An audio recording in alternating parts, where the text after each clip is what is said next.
Dude's been in a bunch of bullshit for a long fucking time. Show them. You know why nobody wants to come forward when they're the victim? Because the bad guy has a little group of minions, right? His minions gang jump the victim. Maybe it was council culture up there. We're glad we shut you down. We're glad we shut you down. Like it's game time. Locked in when it's game time. Fuck fucking what? Fuck fucking what? Oh, you fuck! I put in work, shut couldn't you wait down. for mine. Show I got them. 9, couldn't wait in line. We shut Game you down. time. Game time. We're glad Locked in when it's game time. Show them, Mindy.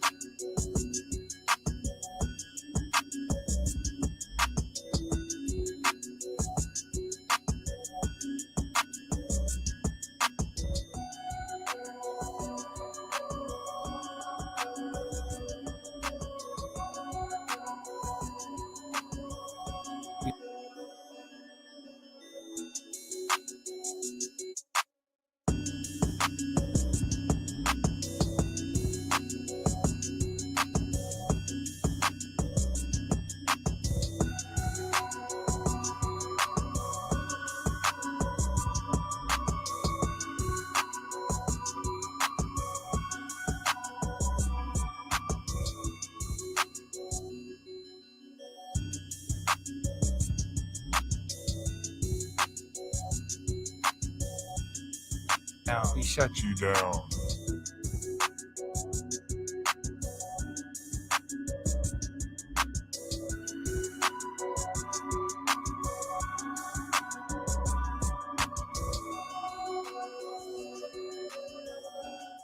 It's being able to make comments in spite of persecution. We are an activist group. Oh my God, that's what we are. We're a political activist group in the comic book industry. Be calm down. Here we go. Stop calling it woke and start calling it sloppy. What?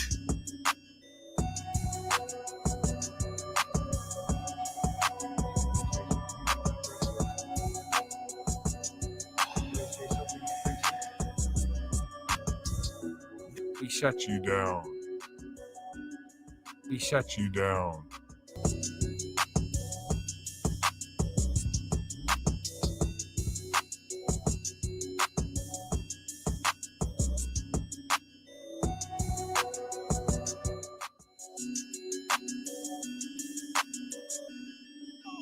Ballin' like it's game time.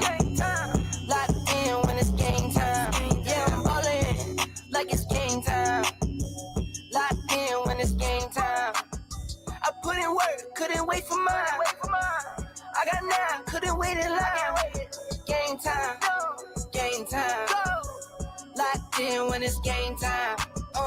Shoot from deep like Curry 3, and I go beast like 23. 10 toes down, glued to the concrete, and I do Mickey to myself to find my peace. Been ballin' a little bit, woke up feeling rich. Still remember days I had to grind to get a cent. Still remember days when I spent a penny pinch. Now this bank account is lit and it's up and it's stuck, just like Cardi said. Same faces around me and it's hardly first. Saying how you do it, but you hardly did. Fibbing on the ground, yeah, you probably is. Ballin' like it's game time. Locked in when it's game time. Yeah, I'm ballin' like it's game time. Locked in when it's game time. I put in work, couldn't wait for mine. I got 9, couldn't wait in line. Game time. Game time.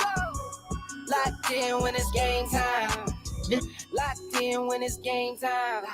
Pull up from the logo like it's Dame time. Same zone, so won't catch me on the same time.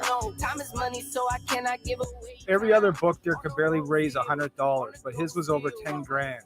I'm sorry, that's suspect. You can't prove you didn't, but we can't prove you did based on your track record. Shut you down. And all the other history that follows. Forward when they're the victim, because the bad guy has a little group of minions, right? His minions gang jump the victim. Don't talk to me if you can't match the numbers. Ballin' like it's game time. Locked in when it's game time. Yeah, I'm ballin' like it's game time.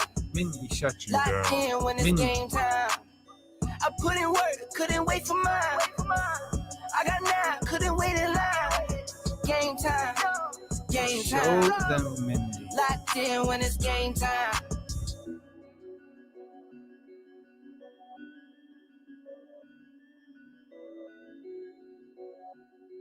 Because the bad guy has a little group of minions.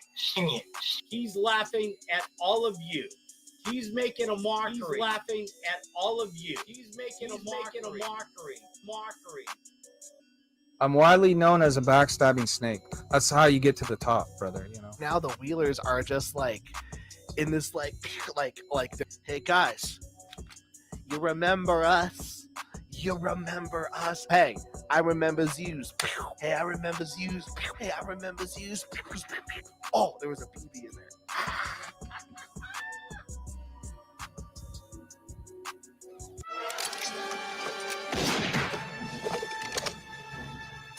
Come on! Come on! With the success of their comic boobs, like it wasn't something that I would enjoy. So I'm just like, you know what, go them. Go them for making it happen. It's called boobs, so they put something on there that has about as much boob as Mindy. Exactly. This Boobs. girl has no boobs. That's how great a writer Mike Wheeler is. He can't fucking read.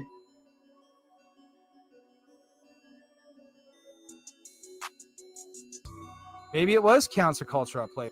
We're glad we shut you down. We shut you down. Show them Mindy. This guy, Christian conservative, is going to have a different interpretation than someone like me, you, Max, Tom, whoever. You know what I'm saying? So it comes down to how you were brought up, what your interpretation is. That's why they have terms liberal and conservative, because some people fall into those categories. This guy falls into the conservative side. We fall into the liberal side. So our interpretation of the same image is going to be different personally to all of us.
What's up, What's up?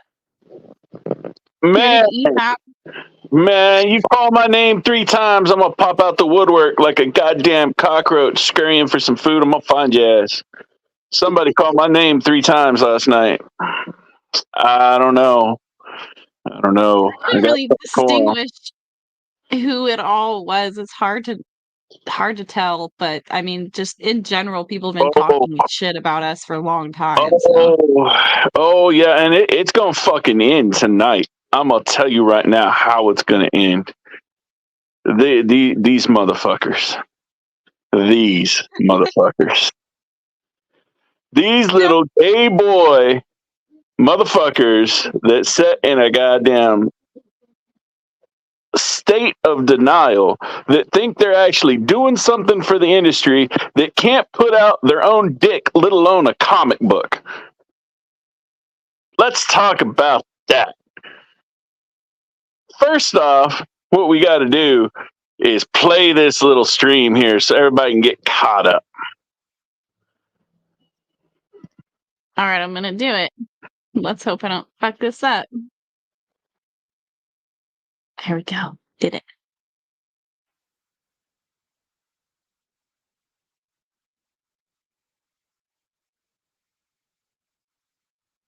Is it playing? No, you didn't do it. How in the wrong hell? window. That's the wrong tab. That's the one for our intro video.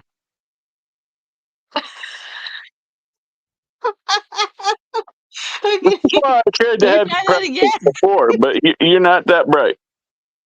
I cannot stop screen. Hey, you know, they're both YouTube. They both have YouTube icons, so I know it's it was confusing. an The honest letters mistake. are a little different, but All right, we're gonna try this again. that's Team why I'm Slumlord. the writer and you're the artist because I can read. I really wish that I didn't have to be the one that always managed things on the computer because I'm horrible at it. But Yeah. okay, here we go. Do you want our faces on here? Yeah, sure. I'm not gonna be here for that shit. I will fight it to the very fucking end. I will George Floyd my ass before I succumb to it.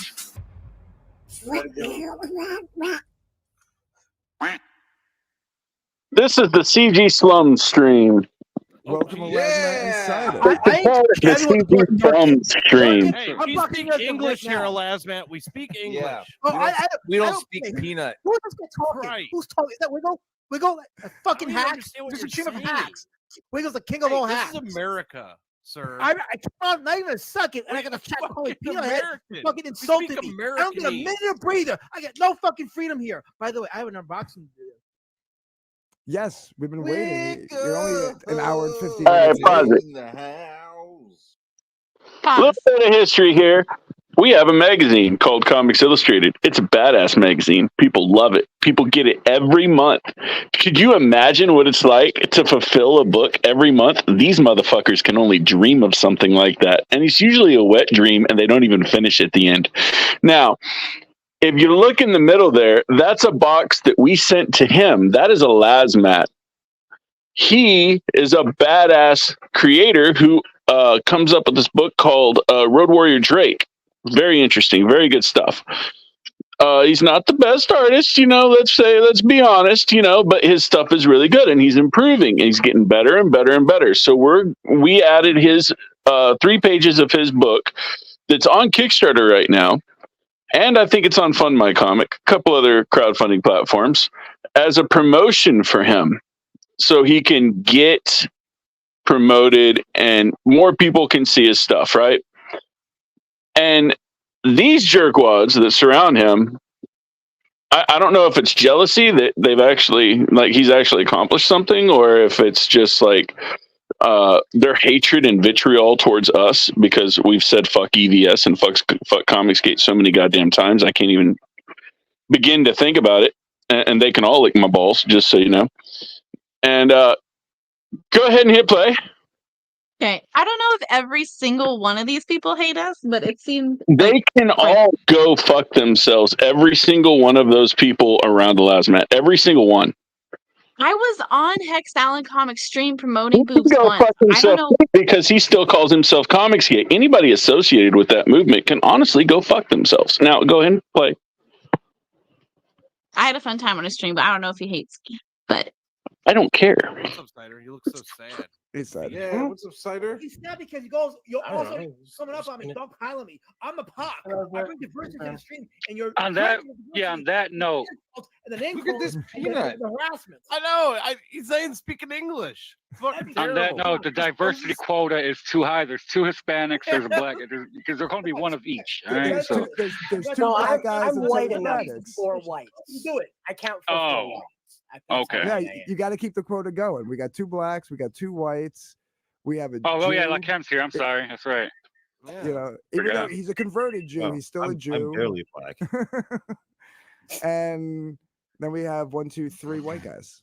Yeah. Let's all identify everybody's race and religion like a bunch of Democrats. Go ahead. Peanut. Okay. You got 4 white guys. Yeah.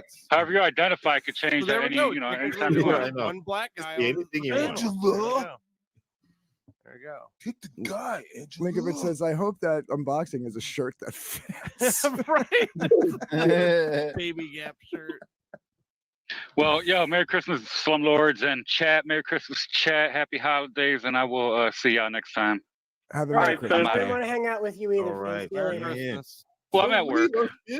Oh, I'm at work. I'll be in the chat listening. Enjoy. brother. I'll see you. Have a good one. See you, chat. Sinatra, American Gigolo.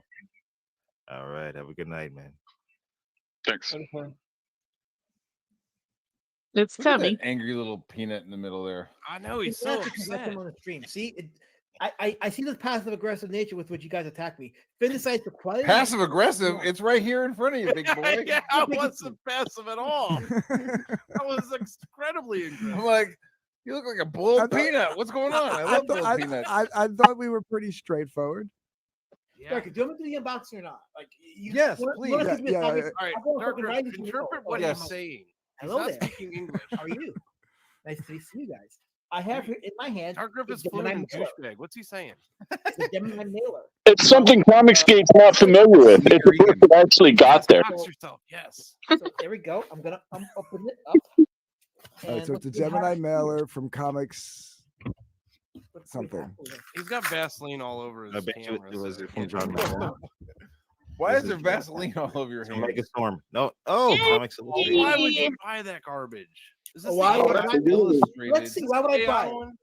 Let's see why Oh, would it's I buy it. What Comics kind of Illustrated. Coomer Oh. cover is that? What is Is she this? cupping your balls and licking your Let's take a your look at the head? inside. Look at what is this? Look at this. We got some nice That's from the little Wiggle. Wiggle. That was the same people who did that cover I sent you. Oh no! Fuck these people. I was like, wait a second. This seems awful. You know what? Hold on. Wait, hold on. Wait. You guys. No. You Who did this? Boobs? The boobs lady? A lot of words. The boobs people. There are The boobs people. You mean the $27,000 Kickstarter on Boobs 1, the $21,000 Kickstarter on Boobs 2? Those people, us, and then 100% fulfillment each time. Those people, us, yes, those people. Go. Well, we're at 80% right now on number 2, but only because we're waiting on the printer. Zero on the Continue. panel, everybody. Female breast. Oh wait, look at this. Hey, what is that right there? You What is that cannot right see there? what this is That's a because it is lesbian. out of Holy focus. shit! Look at that. Look at that. Oh my God, he's Wow. legitimate. Fucking Yeah. head. Some guy. Jesus Christ. No. Wow, you're in there. Look at Did that. they Photoshop it? It looks so Wow. round. Wow. Hey, There's a lot of other stuff in here so who too. makes that? That's Lot the of- that's The the Wheelers. Wheelers. That's the Wheelers. Fish eye There's a lot of other stuff in here. A lot of other words. Wheeler and words, more the words, Chopper Bunch? more words, more tits. You know what weird else the words, Wheelers do? Lots of other stuff. Would you like to see it? Would you Uh, ever? Yeah, what else do the Wheelers do? Yeah, tell us. Tell us. Look at this nice little ass in this girl right here. Look at that. That's how you draw a girl. Look at that. Look at that. Is it though? Beautiful. Well, look this at is what this is the kind of art the Wheelers are about. So are Oh, you look at saying this. Wait. What is that? Wait, is that a free There you preview of Beast and Road Warrior Drake? That's the Yes, kind it of is. art that Exactly. the Wheelers are about. Road Warrior Drake. Look at that. Nice. Look at that duck That's go. a freak That's view. dope. Freak view, not a free preview. Nice. Freak view. Yeah. They only did 3 pages. Wheelers. Is that some kind of like Yeah, tough share my guy screen, code for Dark. like people in a No. wheelchair? No, that's their actual last name. Oh, Yeah, that's my okay. last name. Wheelers. Is that the one of them does boobs? Yes. Yeah, boobs. Mindy Wheeler. Hold We on one both second. do it, dumbass. I write it. She's You nice. draw The it. husband's not so much. I'm not The nice husband at is all. kind of a fucking goofball, man. Yeah, the husband's an idiot. He's a Wait, fucking hey, stool Jabba, sample. Jabba. Hey, Jabba. You want to talk about school samples? Let's talk about people that don't deliver their books. Let's talk about people that keep waiting for 3 years before they get shipped anything. Let's talk about people that haven't delivered anything in 2 years. Let's talk about that. Let's talk about all these CG assholes who can't deliver a book, can't get their shit together. I've put out more books than every single one of you bitches on the stream combined. This year, within 6 months, I have put out more content, more books, promoted more people than any one of you assholes. Tell him, Mike. So go fuck yourself. And then after you're done with that, go fuck your mother. Because that's about as close to any pussy as you'll ever get. And you know it. All y'all know it. I really like this Lasmat, what he's doing here. But so now, CG, the person we've attacked CG as a whole, right? We've poked fun at it, which I is a movement. will attack them as a whole all day long. The anti-political political activist group, the union anti-union, yeah, okay, all of them. Well, if you're associated with a label, unfortunately, that's what you get. And I see no difference between CG and BLM and Me Too. It's all just labels. So You need a it's the group of same. people to get anything done, you're a pussy. Bottom line. If you can't do it yourself, like I've done it by myself with every one of y'all against me, you're a pussy. Why do you need all them people? You need somebody to hold your hand. You need shoulder to cry on when you fail. Is that what you want? That's right. You tell him, baby. Dark Rift attacked us. Yeah, and there's another idiot, Dark Griff. Yeah. He goes through my Facebook, gets pictures of me and my wife, puts them on art that we've had done, and memes us out on the internet, right? And then I go through his Facebook, and he plays the victim because I pop in and I find some old family photos because we're friends on Facebook. He's too dumb to know that, though. He didn't catch it. And then I unfriended his ass after I got those photos. And I said, hey, I bet your family would love to see the shit that you're up to. Huh. Oh, and then, but now he's the victim after he went through my Facebook and did it first, right? Fuck him, too. Now that was funny hearing him on Larry Higgins' stream, nonetheless. And that's why you're a goddamn bartender, tending fucking bar at fucking 40 years old, not doing shit with your life. That's why, Dark Grift. Hey, Mike, Dark Rift and Matt Barr are watching, and they just came in the chat. That's good. Matt Barr's another one. Can't fucking fulfill a book in over 3 years. Oh, we're going to get to that. Play it. Are these the boo people? He said. Yes. Okay, we'll continue to play. Is that worth the buy? In my hand, where's Brokeback Mountain? So, real quick, how is Merry fucking Christmas, hallelujah! how is the magazine? Like from what you're saying, how is the magazine? It feels nice. It's very nice and paperly, and it's got words. Is it absorbent? So it's got stuff in there, and it's got artist profiles and everything. So Where's it going to end up? Is it going to end up in the bathroom so you can read it more? Of course. Where else am I going to put it? All right. I mean, on the shelf, unread. I'm going to show you I'll show you what the Wheelers are about. Let me show you what the Wheelers are about. What's this? What's this? This is the cover for Boobs. Oh, One the of cover. Yeah, books. we've all seen the cover. They're trying to do some Yes. ESW shit. Yes. Yeah. Yes, I made a meme about it, and me and Mike got into a big fight on the internet. Wow. I'm afraid you didn't show this on your thing, man. This is some. No, I showed it. Is that coom? Are they pumping this frog with coom? Yes. Hey, I'm going to show you what the Wheelers are about, right?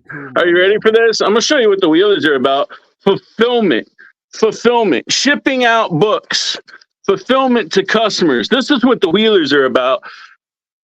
This is what we're about. We're about making money. We're about shipping books. What are you about? I'm trying to make your screen big. Hang on. Oh, now you just changed it. By the end of the year, we'll have fulfilled 6 books, I think. Boobs 1, Boobs 2, Comics Illustrated, October, November, December, and then we just finished the campaign for Winter Special, but that won't ship till January. So they're talking to you in the comments, Mike. And not just that, we got Trip Story coming out too. We got 3 more books in the pipeline. What are you guys gonna do? You ain't gonna do nothing. You want to address this? Like these I haven't even comments? seen the comments. Let me see. I can't wait. What you say? The spurging is thick. Nah, man, your mama's thick. He said, who are these boo people? Yeah, you know who we are. Well, he never went through your Facebook. He says your pick was the Hold My Beer video, and Mindy's was the first on Google search. That meme was funny at fucks. The Wheelers are about fulfilling books that nobody wants. Well, sir, apparently people want them, dog, because we've made a lot of money doing it. So, yeah. I've had something like 900 new customers this year. I know. Just because it doesn't exist on a CG YouTube stream and even on Twitter, I know that's like the CG market, but there are other avenues, and we actually have done very well this year. And we've done very well for a long time. We had a really successful online comic store several years back that all the libtards attacked because Mike used the word libtard. Basically, we got canceled before all y'all by the radical left a long time ago, before EBS, before Cyberfrog. Hey, how's that So a ninja lot of book us coming, hate- Matt Barr? How's that ninja book coming? 3 years late? You want to pull that up real quick? Go ahead and click on that link real quick. Let's see when that campaign was created and when it went to the printer. Come on, Matt Barr. You want to play? You want to play with me? Come on, man. Let's talk about that. How you can't fulfill anything. I would like to talk about why you guys even dislike us. What the hell did we do to you? I don't Let's know what we play, did to huh? all y'all. The only person in CG that we've really hard poked fun at is EBS, and that is what the frog is, by the way. It's meant to be gross and funny. That's a joke. It's the joke. That's the joke. So just so you know. That's why we call it the Alex Jones variant, because he turns the frogs gay. And some people really like that cover. It's great. So, I mean, Darker, if you were level-headed on Niobe is a crazy person who's been attacking us for many years, just gone like nutballs on us. But I don't have a problem with you. I don't know. That's the thing. I think Mike and I are very fair. We give people chances. We've attacked the CG label, but then it's annoying how just online you wake up one morning and then you got people like shitting all over you for no reason. That's happened though so many times. It's like we're so used to it, so whatever. But I mean, you shit on us first. I don't have a problem with you. And we're very forgiving, but I mean, yeah, I think you kind of brought that on yourself and a beef with Mike because you decided to poke a bunch of fun at us first, whatever. I don't know. Why am I in the middle of this? You made fun of their Lord and Savior. I know. I know. And that's the thing. Ethan attacked me really hard a few years ago, also out of the blue. And I did not deserve that. And they painted me pretty hard. There's been this long history for many, many years of being attacked by leftists, but also just random degenerates online that's like followed us for 10 years. So any hate you come across, you can trace back through those same people.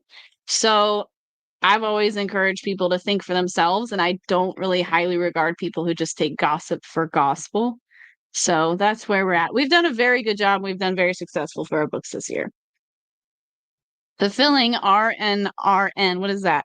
Oh, his book Isn't My Job. I finished my part 6 months ago. You guys, or you can also get Last of the Seekers. That's a full book and fulfilled. There you go. Matt's art is done. He isn't fulfilling. So he's not the one fulfilling that campaign, Mike, he says. Uh-huh. That's a good excuse. Fanta. Oh my goodness. So it's Fanta again. So the problem of the Fanta is that you guys got offended that Mike said that her mask looked like Antifa. That's the big thing. That's the big thing. Like, that's the big thing. So That's the big thing. I said, hey, look, it looks like Antifa.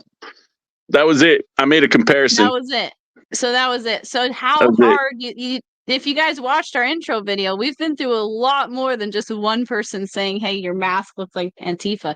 And I think Mike actually did her a favor in that she got a whole lot of really positive attention. Sometimes that's what trolling gets you, support. So I really don't think Mike caused her any measurable harm in that comment. A very, very tame comment of nothing whatsoever, just an observation. So that was pretty ridiculous. It was pretty sensitive of Comicsgate to reach out and attack us over that. I think. And you know what? It doesn't even matter, Dark Griff, where you got the pictures. You put pictures of my wife on fucking art. Dude, you made fun of my wife. If I was in front of you, I'd break your fucking nose, dude. Like, it's like that. Like, dude, I'd pop the shit out of you for doing some shit like that. I wouldn't even ask fucking questions, dog. Not even a question. He said, I don't want to bring that up all over again. Well, you just did. You said you were Yeah, defending. you did. And you did it on Niobe's stream, too. You're like, oh, I'm the victim because he got on my Facebook and got some pictures. Motherfucker, you did it first. Quit being a bitch. Well, damn. What, you gotta be a bitch about it? You want to be a bitch? You can be a bitch. I mean, there's nothing wrong with it. There ain't no law against it. I guess you can be if you want to be. He said it was the name calling after the fact is when I got involved. The original tweet I didn't bother with. What name calling? Suck a dick. You can't take a little bit of name calling. Come on, man. Quit, you grow up. You're putting our picture on some shit and making fun of us for like an hour on a stream with everybody because of what? So, I mean, that's just the stupid stuff, you know, that I'm here to call out is because we didn't do anything to you. So that's not very nice. Y'all want to talk shit about us? Motherfucker, we've put out more books than all y'all combined. Count them. Fucking count them. And you know what? Next year, we're going to do it again. And y'all can all suck a dick. All y'all. Every one of y'all. Don't even care. I wasn't making fun of her to be be fair? To be fair, I was making fun of you. Well, To be that is fucked. making fun That's of what it somebody. is. You can't take name calling and then you can't handle us joking in your ugly art. Okay, going Rape is fucking backwards ugly. doesn't excuse going forwards. Let's follow the logical timeline. Mike said Fanta looked like she was wearing a mask, looked like Antifa, and there were multiple people hiding their face in CG. This had been pointed out, maybe not in your circle, but it was like a sort of observable thing, just so you know. And the comparison of the CG label to BLM and Antifa and Me Too used in the same way and entrenched in politics, self-admittedly, EVS calling it a political activist group. So, I mean, you can't take a little bit of criticism on the label you choose to represent, right? So then isn't that where a civil discussion should be had instead of putting someone's face on a frog or whatever? And Mike, I don't give a fuck. I mean, we've been through so much shit. We know that people are putting our faces all over the internet. But it's the fact that you did it and Mike's calling you out for, I guess, not being man enough or talking to us or taking it that direction in the first place. It's not It's not even about that. It's about playing a victim afterwards when I do it back to him. That's what it's about. Yeah, I mean, right. You should just call So it you even can and wag call your it dick, square but I move, can't wag my dick? What the fuck? It was the B word and the W word that was used that got involved. Criticize CG all you want. You know, there are some people that are trolls that we have befriended and gotten over shit because it just means nothing. Like the internet is, I know the internet is just a playing ground. It's not anything that anyone takes seriously. And if they do, hey, baby. Oh, no. You got to take over. I got to change a baby's stream. Hang on. Uh-oh, we got a poopy.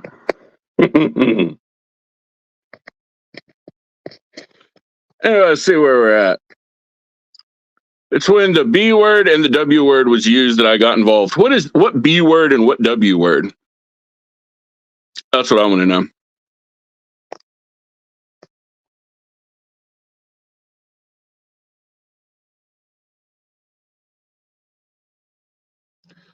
Maybe it's bitch and whore. Ooh, could be.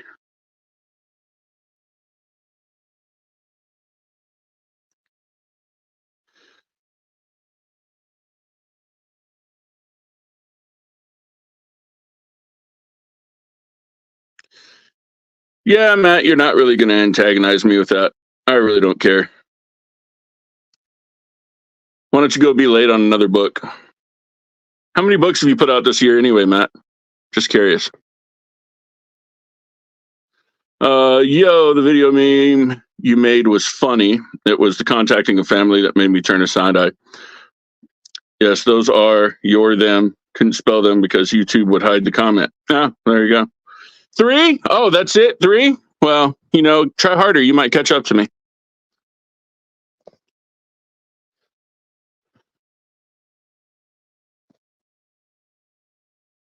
But yeah, definitely. CG, huh? CG. You guys.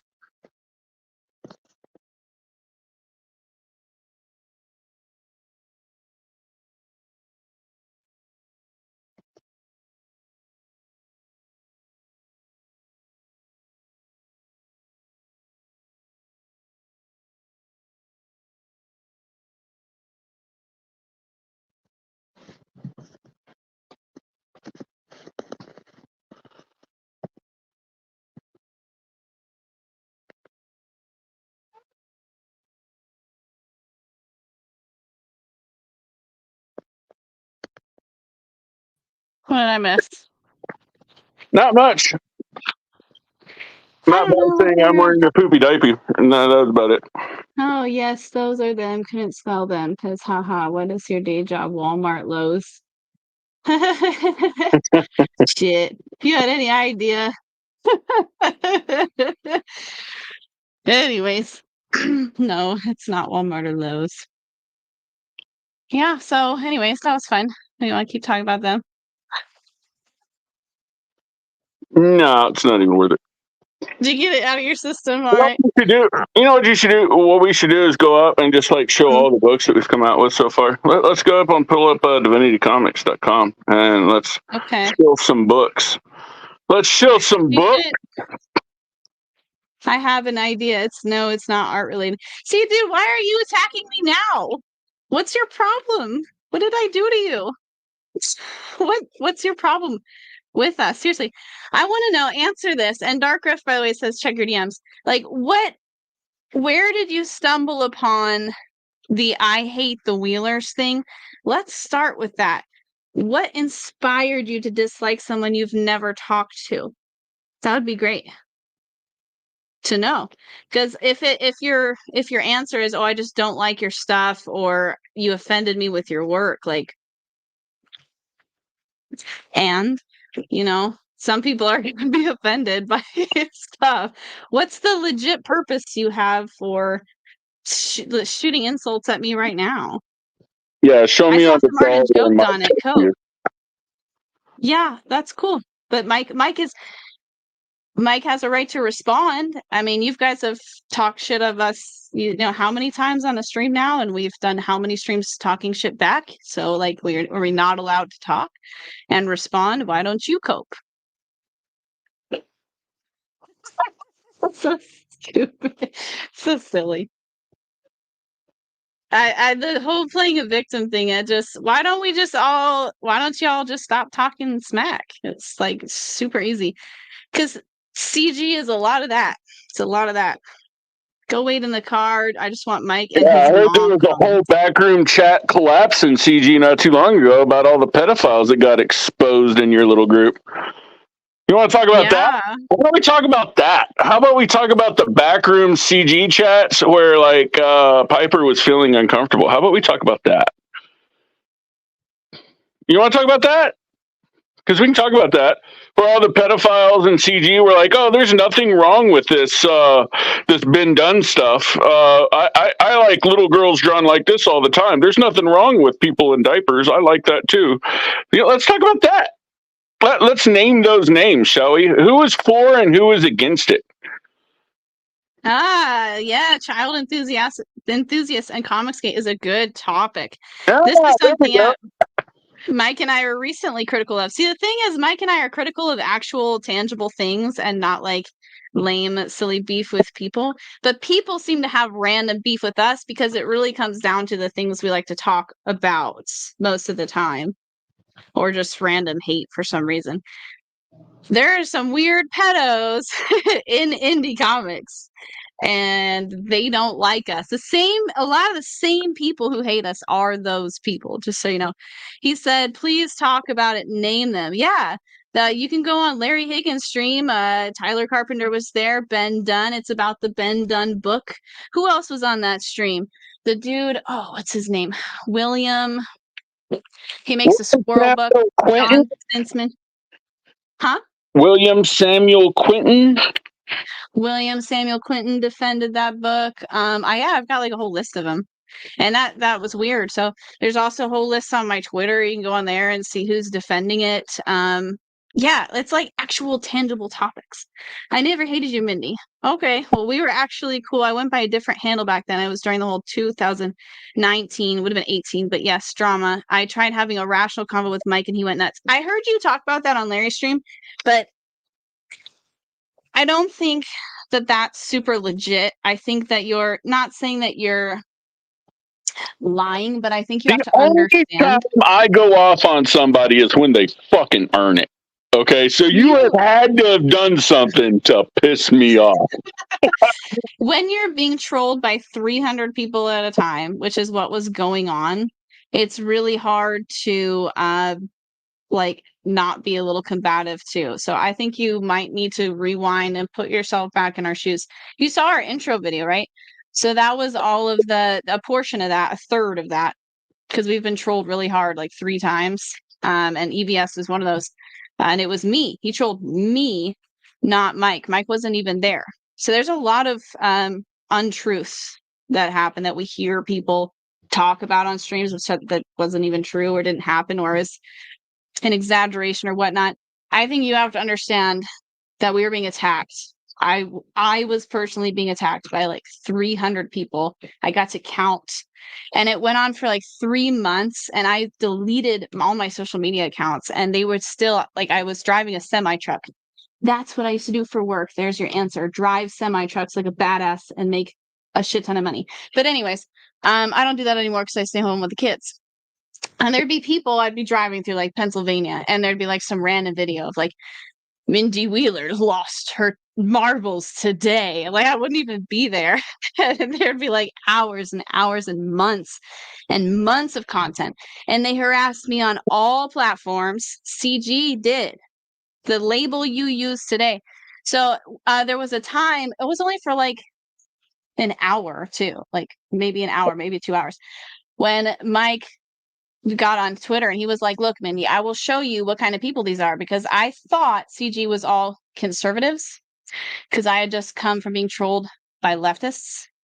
And he was talking back at them in Twitter. And some of them were just this, most deranged trolls. And he uncovered for me that damn near every single person that was super aggressively trolling me on Twitter was a Democrat. And that is the conversation time frame that I think you're referring to, Dark Rift, is when Mike was aggressively talking back to the people who were aggressively harassing the shit out of me to get them to back off and to also expose them and show me who they really were. And that was an extremely eye-opening moment for me. So if you're referring to that little like hour of our life, that's what I think you're referring to. I can't take that as like he went nuts and you tried to have a rational conversation at all. I don't think that left a bad taste. Okay, but if you want to be really level-headed, like you say you are, you have to ignore the fact, I mean, you can't ignore the fact that I was currently being attacked by like 300 people at a time. And that's the time you chose to try to have a rational conversation. There's so much that other people don't understand when they haven't had that happen to you. Have you had EVS send his whole fucking following with all of his paid likes and paid following that I assume came out of that on your ass? It was bad. It was really bad. You have caught us in the thick of the moment, and I can't remember what handle you had. I'm always cool. That's the thing. That's why people buy our books and they like our stuff, is because I'm always cool. So you can't really say 2018, one moment where you talk to Mike and he was in the middle of batting off all these crazy nut balls on my Twitter, was a good time. So you got to kind of brush that off and move on. Started with Slick Jimmy. Yeah, and now look, let's look, Vito, good progress. Dude, okay. Whoever wants to talk smack about me leaving CG for 3 weeks, which didn't happen. I made 3 tweets, and one of them was saying, yeah, I'm distancing myself And then the other two were just addressing me like going away, like, okay, bye kind of thing. And it's documented on people's YouTubes. And then I made like 2 or 3 videos on YouTube addressing, one of them was addressing EVS's stuff, showing DMs, proving that he had lied about me, and went on Twitter for no reason. And then the other 2 were just talking to my Facebook group, because I had a cultivated following of people in the Facebook group that I would talk to. So the people who thought that I was like, I don't know, drawing that out, I think that they must have been like really into my stuff or something. Because to me, it was I was traveling over the road in a semi truck. I didn't have time to like stream a lot. So I was just like addressing a name change and telling them what direction I was going in. And telling people, wow, like this is a shitty response. The reason I was leaving CG is because I noticed a lot of trolling. So the response I got for leaving CG proved that I was right. It was full of trolls. I was right. I was trying to warn y'all before you see what you see now of CG. I was warning everybody in those streams. I got a bad feeling about this movement. So we shun done. That campaign is the child campaign, and it's really gross. Mike and I are not cool with doing that kind of stuff to children. So there's that. That's very simple. It probably felt like he was swarmed. Well, yeah, that's what I'm saying. We were swarmed. We were being attacked.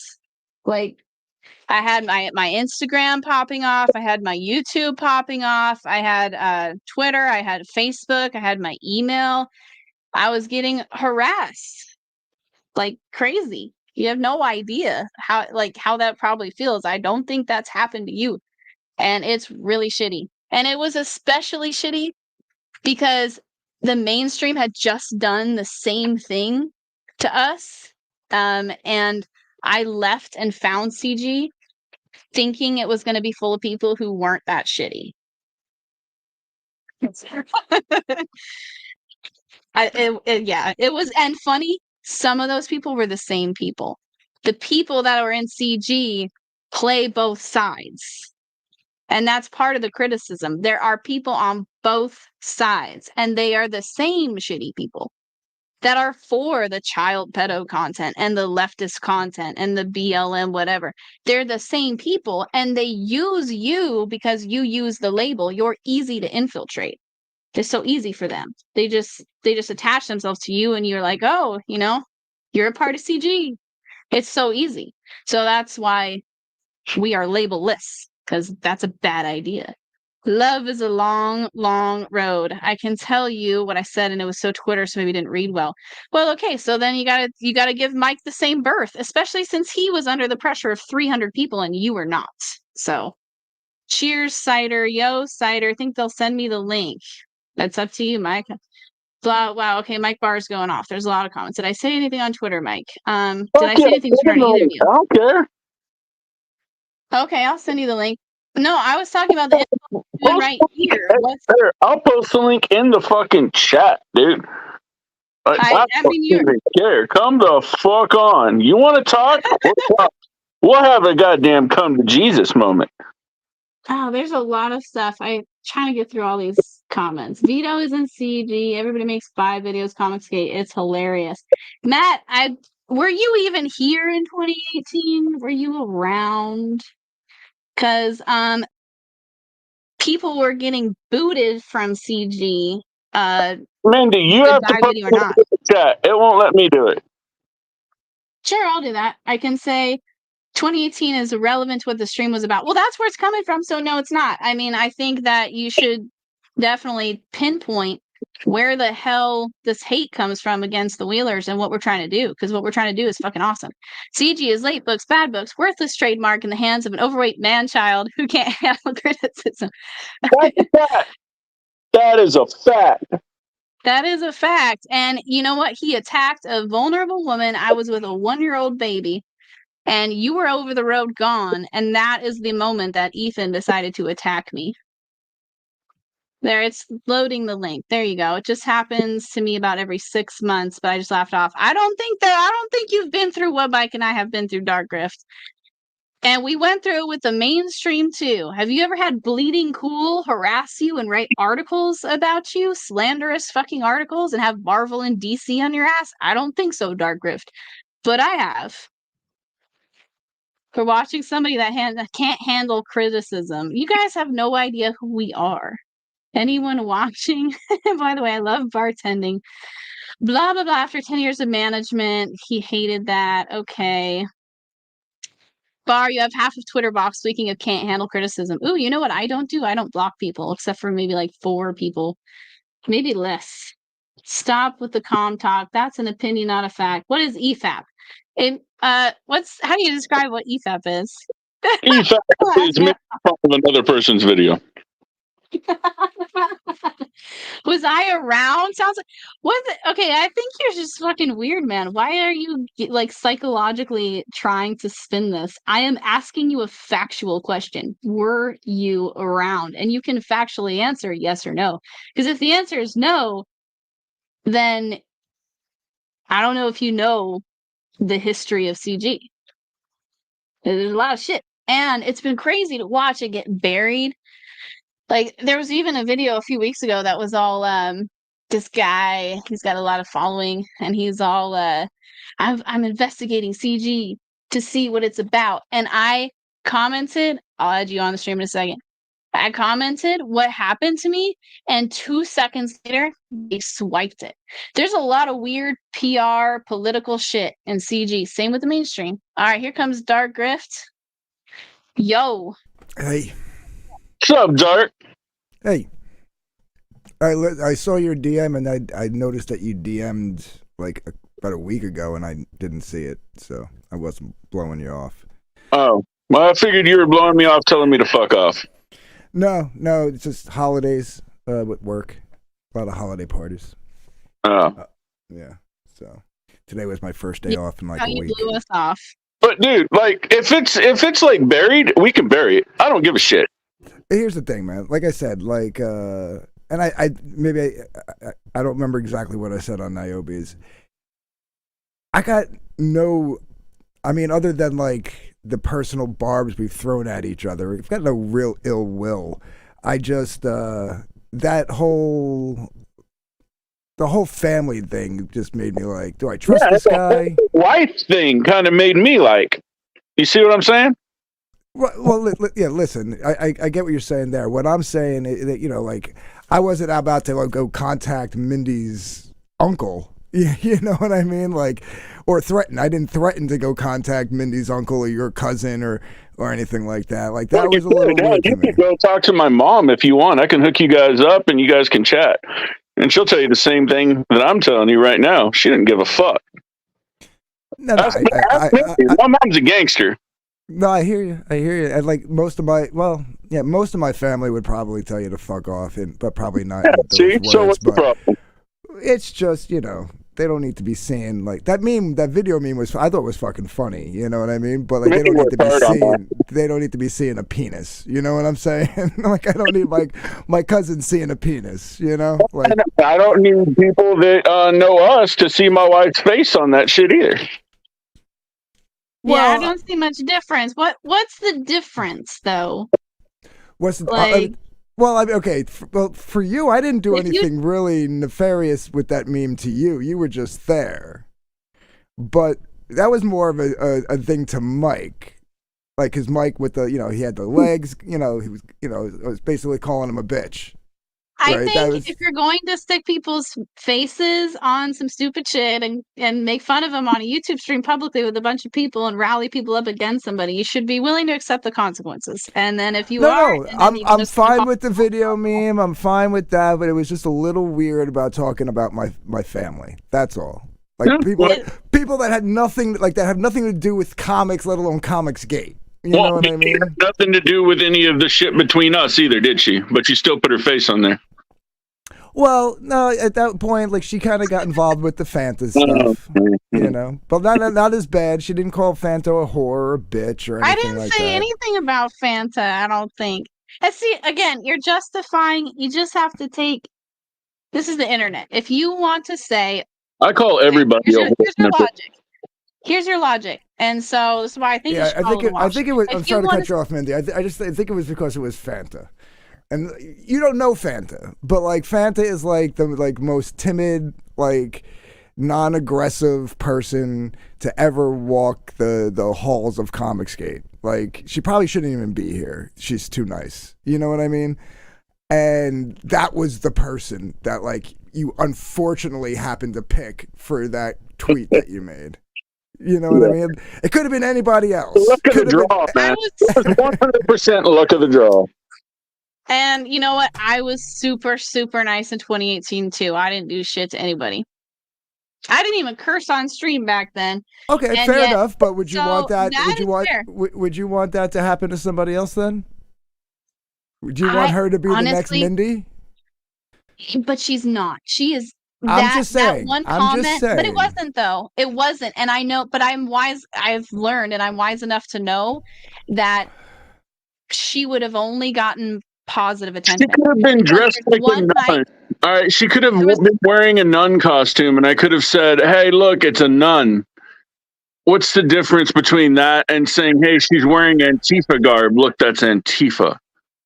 There's one night. No, I get you. She three- she wears a mask all the time. I think she has a Yeah. self-conscious I mean, thing you about can, it. you can even make fun of the way I dress because I never get out of shorts. Check that out. I don't wear pants. I try not to. But you could be like, my fellas in fucking shorts and jorts. And I'll be like, yeah, you know, it's a thing. I just the way I do it, you know? But I'm always wearing a flannel, so I mean, yeah. yeah, see. People dress the way they want. And if you make a comparison or if you point out someone the way they're dressed, I don't feel that that's like even a troll. Yeah, And like I I want said, to make, the I want to original make tweet. it clear she was never. I knew, and if you feel any sensitivity on my part against Fanta, it's because I knew that she would not even close be the next Mindy. No, I hear. I'm just saying, like, you know, like to say, like, well, I got, you know, that's what happened to me. I would, you know, it's kind of like, well, would you I want do, to but wish it's not. that? But it's Yeah. it's not. It's not though. It's not even remotely in the same league. Thing. Holy shit, it's Matt Barr. Okay, go ahead. Ain't fucking funny. I'm not laughing with you today. What's It was pretty fun. What's going on, dude? Because it's never Matt. It's never Barr. It's always Matt Barr. I don't even fucking know you, dude. Yeah, I don't We don't know you either. So why are y'all talking shit? That see? Let me Doesn't tell you make why any I was sense. talking shit. I don't know you guys. I don't know who the fuck you are. All this emotional baggage that you're bringing up is irrelevant. You're like Efapping a stream from last night, right? Ethan wasn't on that stream. So why are you fucking bringing that shit up? It has nothing to do with what was going on last night. Because you brought Asmat, up- shut the fuck up. Asmat brought Shut up the this fuck up. fucking magazine. Asmat, shut the fuck up. Asmat brought up a magazine, and we all looked at the artwork, and we all had honest opinions of the artwork.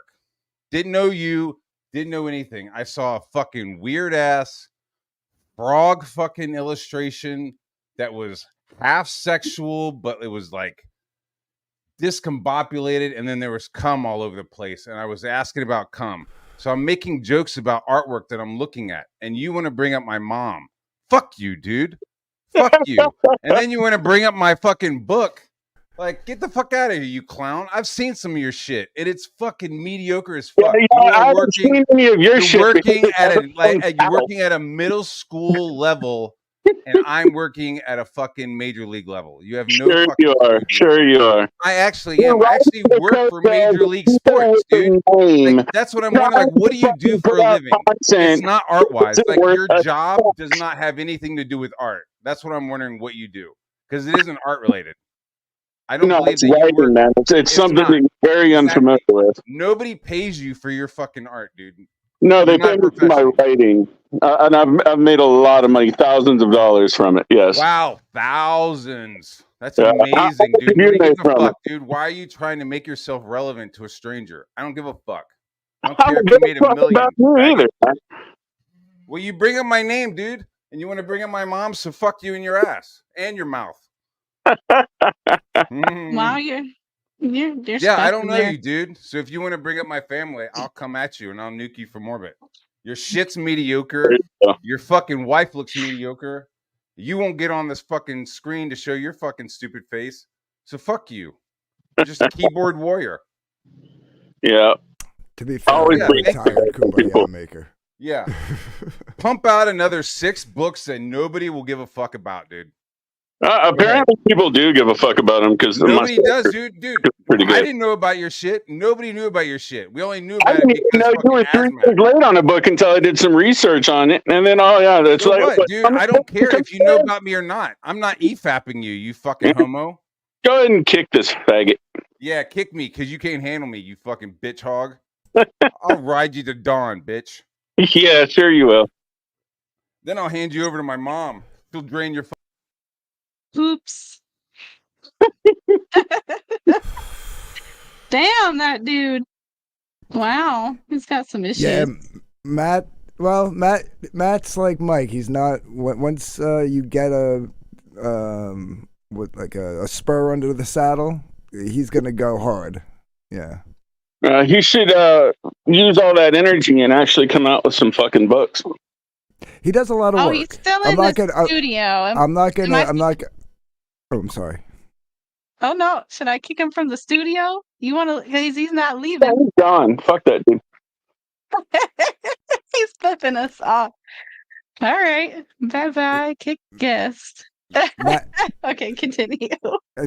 Just to be fair on since he's not here now.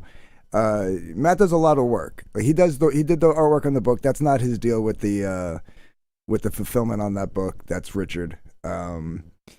And as far as anything else, he does a lot of work on other campaigns, and he does a lot of. I mean, his legit job is art. Like, he works in the art field. When he's not doing comics, he's doing other shit like commercial art and stuff. So, dude's doing art like 24/7. So, just saying. I've been doing art since I was like 5. I don't. That's why you'll never hear me knock you on your art. Regardless. Like, actually, the first conversation me and you had was about a piece you did. It was a Batgirl piece. You showed pencils on an EVS stream, and you said, "Yeah, I sell prints of this." And at the time, I had a roommate who had that same exact print hanging on the wall. This was his room. It was hanging on the wall over there. And I said, my roommate's got that print. And that's how we started conversing. That was when we initially started conversing, yeah. And that I was, remember that comment. Midnight Images. That was my handle back then, yeah. Oh my gosh. Okay, that sounds really familiar. But see, I don't remember anything beyond that. There were so many people. But I remember that comment. Yeah. That's funny. Yeah. Wow, small world. And then when all that shit was going down, and Mike was going nuts on everybody, and everybody was going nuts on Mike, I just said, and I could see why maybe it doesn't read right on Twitter, but I was like, you're not doing your wife any favors right now. I said, you need to calm down. And then he just went nuts on me. So well, he was totally doing me a solid. He was poking he's your at husband. people. Yeah, he's your husband. Yeah, he was. And he exposed so many of them. That was the crazy thing. I know, like, what Matt Barr just said, we don't know you, blah, blah, blah. And that's the thing. CG is very disconnected from, like, the other bubbles. And it took me many years to realize this working in comics, that there are many different bubbles of comic people. And now I kind of feel like I know a lot of them, most all of them. But just because he doesn't know somebody, I didn't know him, like, doesn't mean you're not successful. That's some, silly logic. But shit, what was I gonna say? I don't even remember anymore.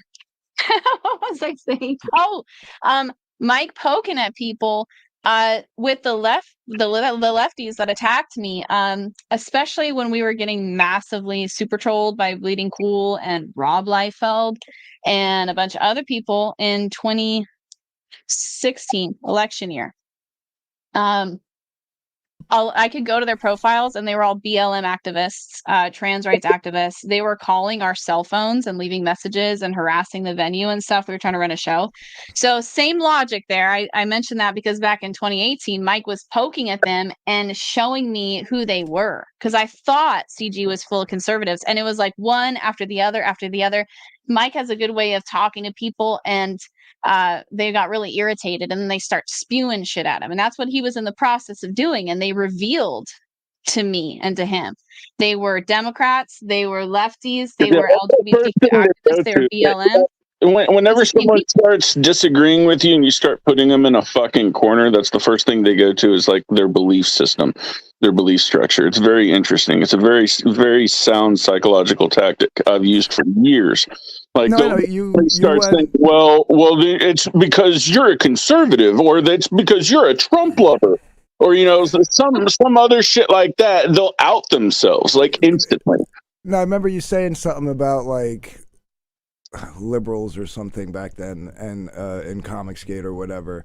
And I'll be the first one to tell you, I'm an old '90s liberal.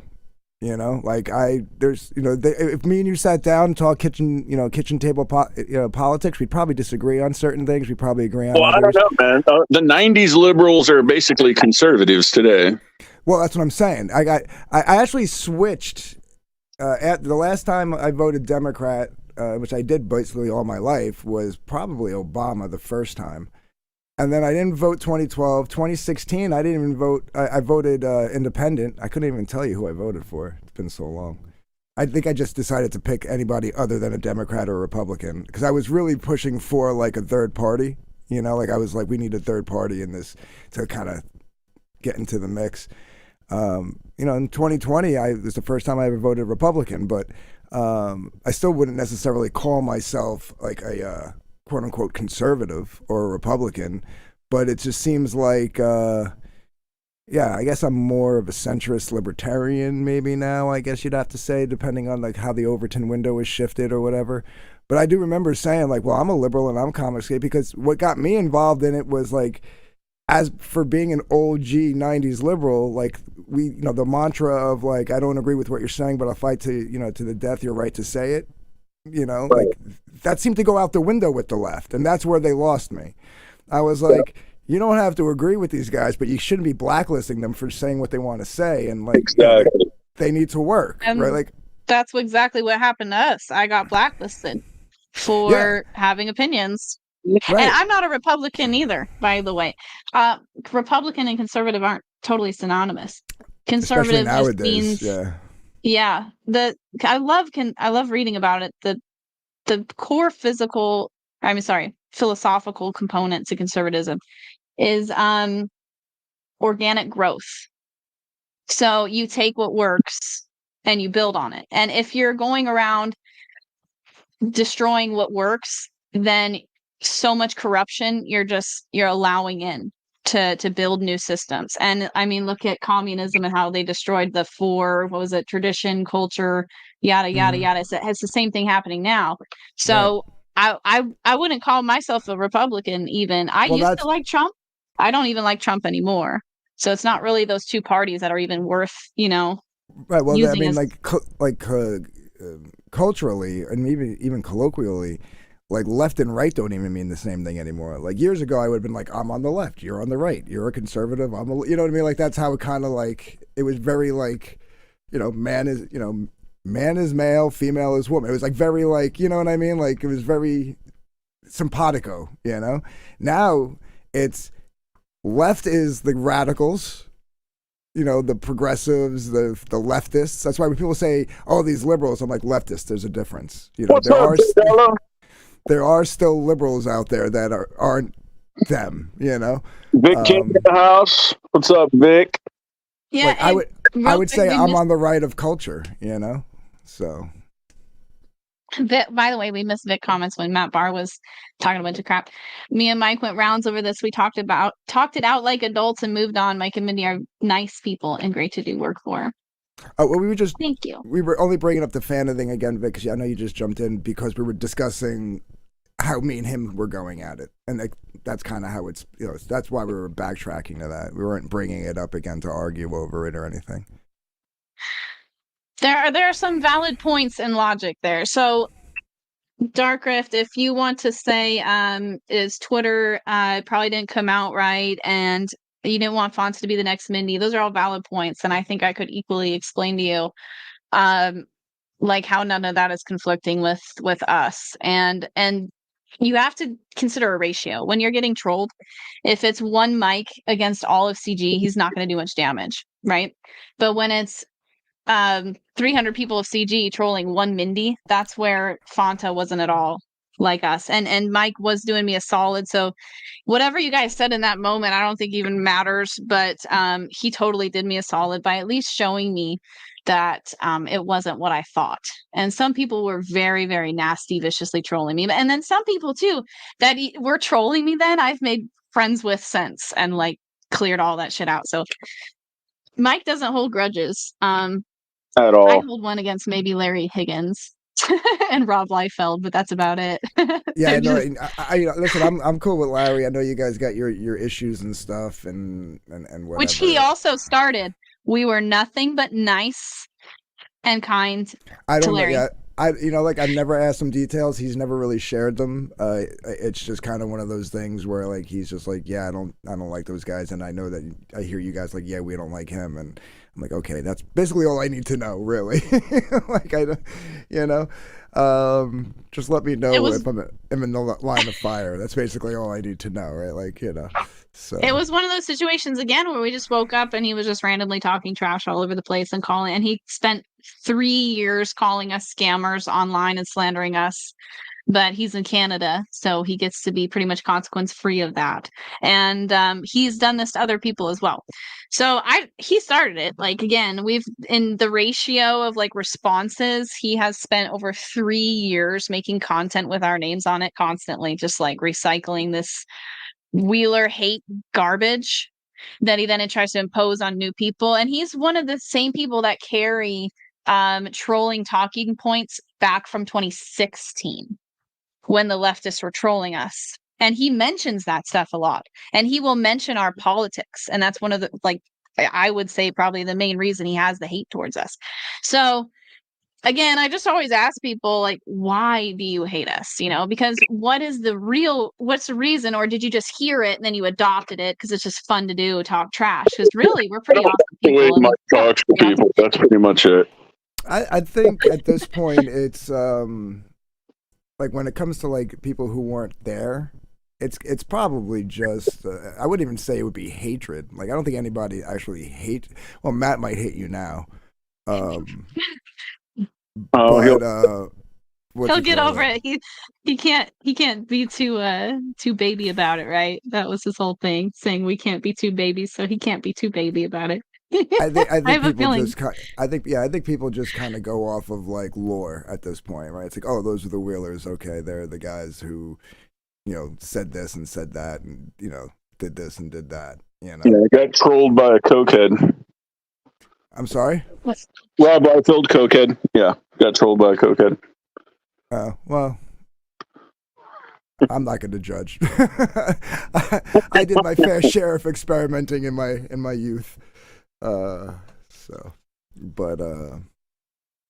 no, I mean, so that's it, man. Like I've never not what's the word I'm looking for, man? I'm sorry. I wasn't expecting to have this conversation now and publicly. I've never not, if somebody is quote unquote not Comicsgate or even doesn't like certain people within Comicsgate or whatever, I never I'm not a side taker really in that kind of shit.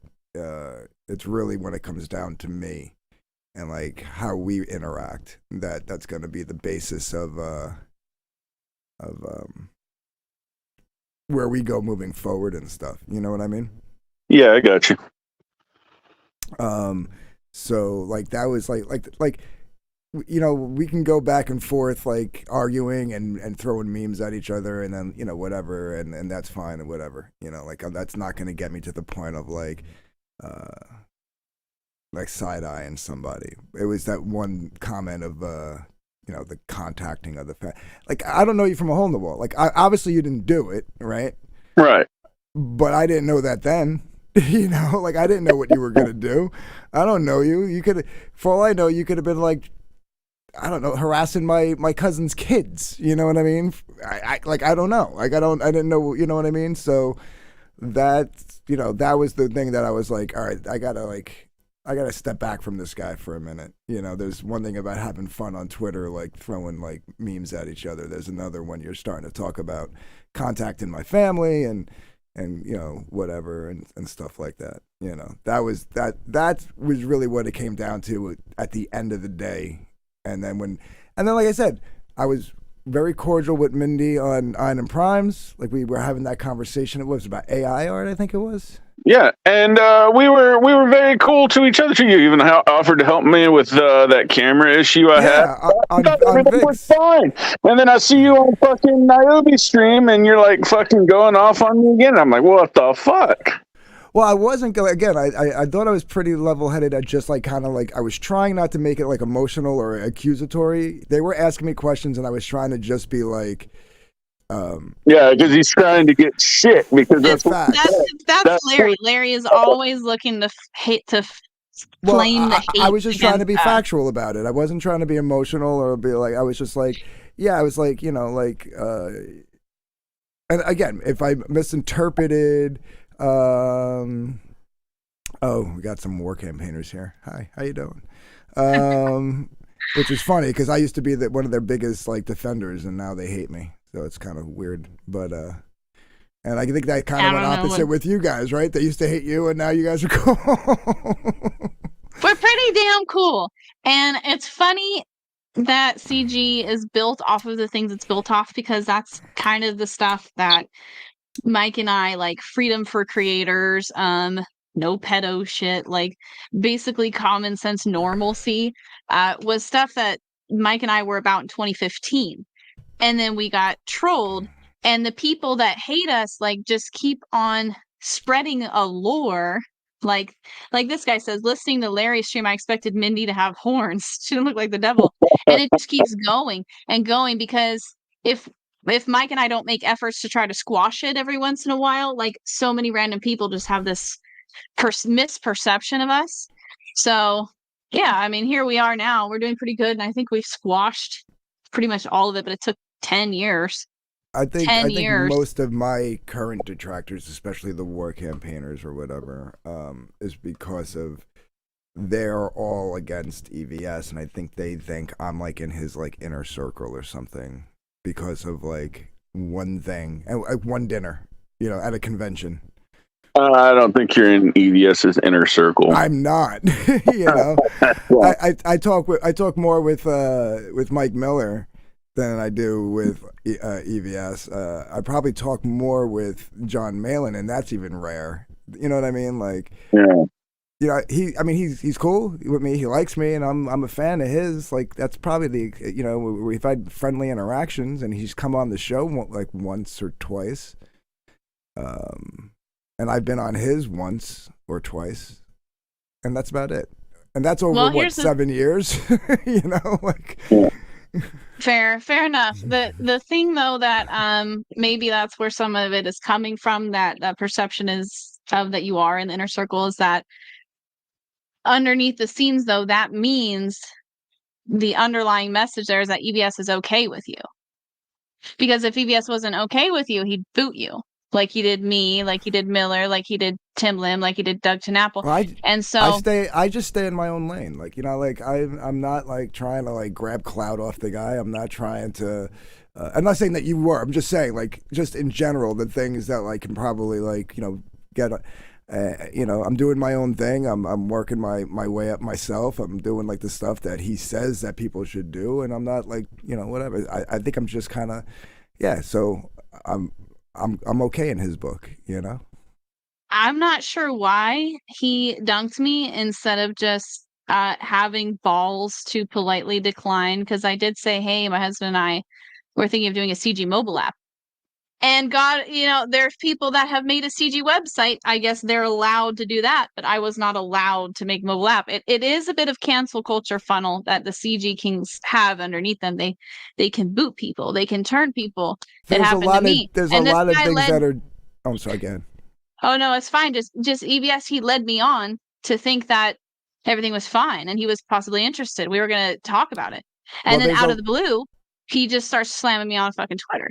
So, there's a little bit of like I guess you I do mean, have to check some boxes to be allowed to be CG enough to talk to him. Does that make sense? I mean, it makes sense to what you're saying. I don't know. I'm not in those back rooms. I don't know how those things operate. Like, I legitimately am not. I've never been. I've never seen it, from my own. So, but like, as far as like making something, there's a lot of things that have changed. Like the terrain has changed from 2018 to 2023 as far as things Surely, that kinda, it surely has. that And kinda, I think he's like back less then of an it was attack like dog.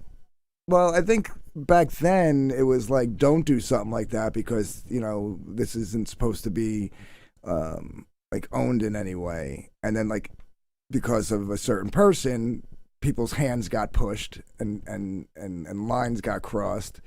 And now, like I can say this, unwillingly, it is owned. So now there's certain things that need to be done to make sure that it stays that way. So that's why I think the terrain has shifted. Yeah, he actually trademarks Comicsgate, and he has the trademark for shirts and merchandise now. But he says, "Don't worry, I'll still let you guys put it on books if you want."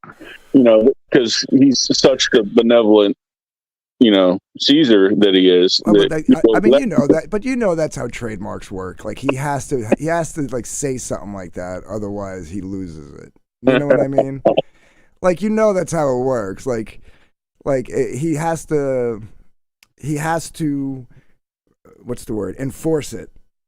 I think if you go back to that original tweet in our intro video, you'll see that he says whatever, Mindy, some person, he left me nameless, although it was obviously me, and then he confirmed it was me in the comments. But on that original tweet, which sent everybody after me, he said some person did this, some person did that, guess she's looking for attention or whatever, I bet she'll get some now, with a tweet or with a little winky or whatever. And then plus the like the weird kind of trail of payment, and then some PR group name coming out over the years, Dynamite being behind the scenes. There's been a lot of components that have suggested that this is more of a political psyop than an actual grassroots movement, and that he is the Dynamite maybe, thing is played paid. up, though. No, the Dynamite thing is Played up. Yeah. What do you mean played up? Because him and Nick Barucci have been friends for 30 years. They're literally neighbors. Like literally neighbors. They were just doing business together, and that's it. Like anybody that reads more into it than that is like legitimately looking for something. They're like legitimately trying to find something. Like find what it wasn't he under contract for a year with Dynamite still while that was going on? No. Are you sure? I'm like 90% sure. But we don't know. There's some weird DMs and messages and the fact that Cyberfrog? I'm sorry, say it one more time. Dynamite is Doesn't Dynamite trademark for Cyberfrog? Cyberfrog's trademarked by, I believe it's a company that's like a subsidiary of Dynamite. Yes, it's their property, and they handle the fulfillment. That's how Ethan got it back. Because they took I almost said Elvira. Jesus Christ! They took Vampirella and Cyberfrog from Harris. That's how. Okay. And that's how he got it back. Yeah. There's no contract. And I've seen a DM from him. By Dynamite, though. I'm sorry. Huh? Say it again. I said it's still owned by Dynamite, though. I don't know about that. I don't know all the according to the trademark registry, they're still listed as the trademark holder. I don't know how the legal ramifications of ownership works on that. Yeah, they own the trademark on the word Cyberfrog. Yes. Yes. The weird piece of the puzzle is that Dynamite being a part of those charities, submitting to BLM and all of that, along with all the other mainstream companies that do that same thing, they're pretty much in the same boat. So it seems very disingenuous to start this Comicsgate movement when you have the backing and support and resources of Dynamite to do your fulfillment, to hand you an IP, to give you their exposure from their company, and it's not really then an independent grassroots movement for that's one the guy. people. He wasn't, and technically now Ethan does all that himself, but at the time, yeah, and that was one guy that, again, a friend helping out another friend who just left DC Comics, well, let's just say mainstream comics after, at the time, 25 years, 26 years? Because, his spiel, it's like now he's up to 30-year comic book professional or whatever, but at the time, you know what I mean? So why carry the same label as him if that's him, and if it's one guy and he's so much different than the rest? That's not what I said. Don't twist my words. I said I'm not twisting your words. No, You're just saying I'm talking. one guy. I'm talking to him. I'm talking to him. I'm sorry. Oh, okay. Okay. Yeah. You're good. Yeah. It just CG used to be a movement by people, and that's the thing with political groups nowadays. They come in and they infiltrate ideas. Like it's my theory about all the LGBT rights. They came in and they infiltrated all that stuff, and they control the narrative. Now it's everywhere. It's overinflated for the on most TV part, commercials. a lot of this was talked about like years ago on stream. What was talked about? Like the whole him and his friendship with Nick, and like the whole Cyberfrog thing, and yeah, he came out with it after he got caught. After no, well, it kind of got revealed. The only time it came out that anything was hidden was the fulfillment people. He didn't mention that because he didn't want to get Nick slammed. Well, he also didn't mention that all of Dynamite's donations to BLM and why people were canceling pledges to Cyberfrog. And in the very beginning, I watched his video when I was discovering CG, and I didn't know Ethan, and I didn't know much about him or his body of work either, to be honest. But I found his Cyberfrog intro video, and he gives this whole spiel of, I had this Cyberfrog thing, and now I'm here with my original story, or whatever he said. There was no mention of Dynamite. So I think, and I was on some of his streams, and looking back, I think it was extremely disingenuous and dishonest of all the things I heard, knowing now that Dynamite was behind the scenes helping him. So he came on, he swooped us this movement, he made $1 million, and nobody knew that Dynamite was helping him.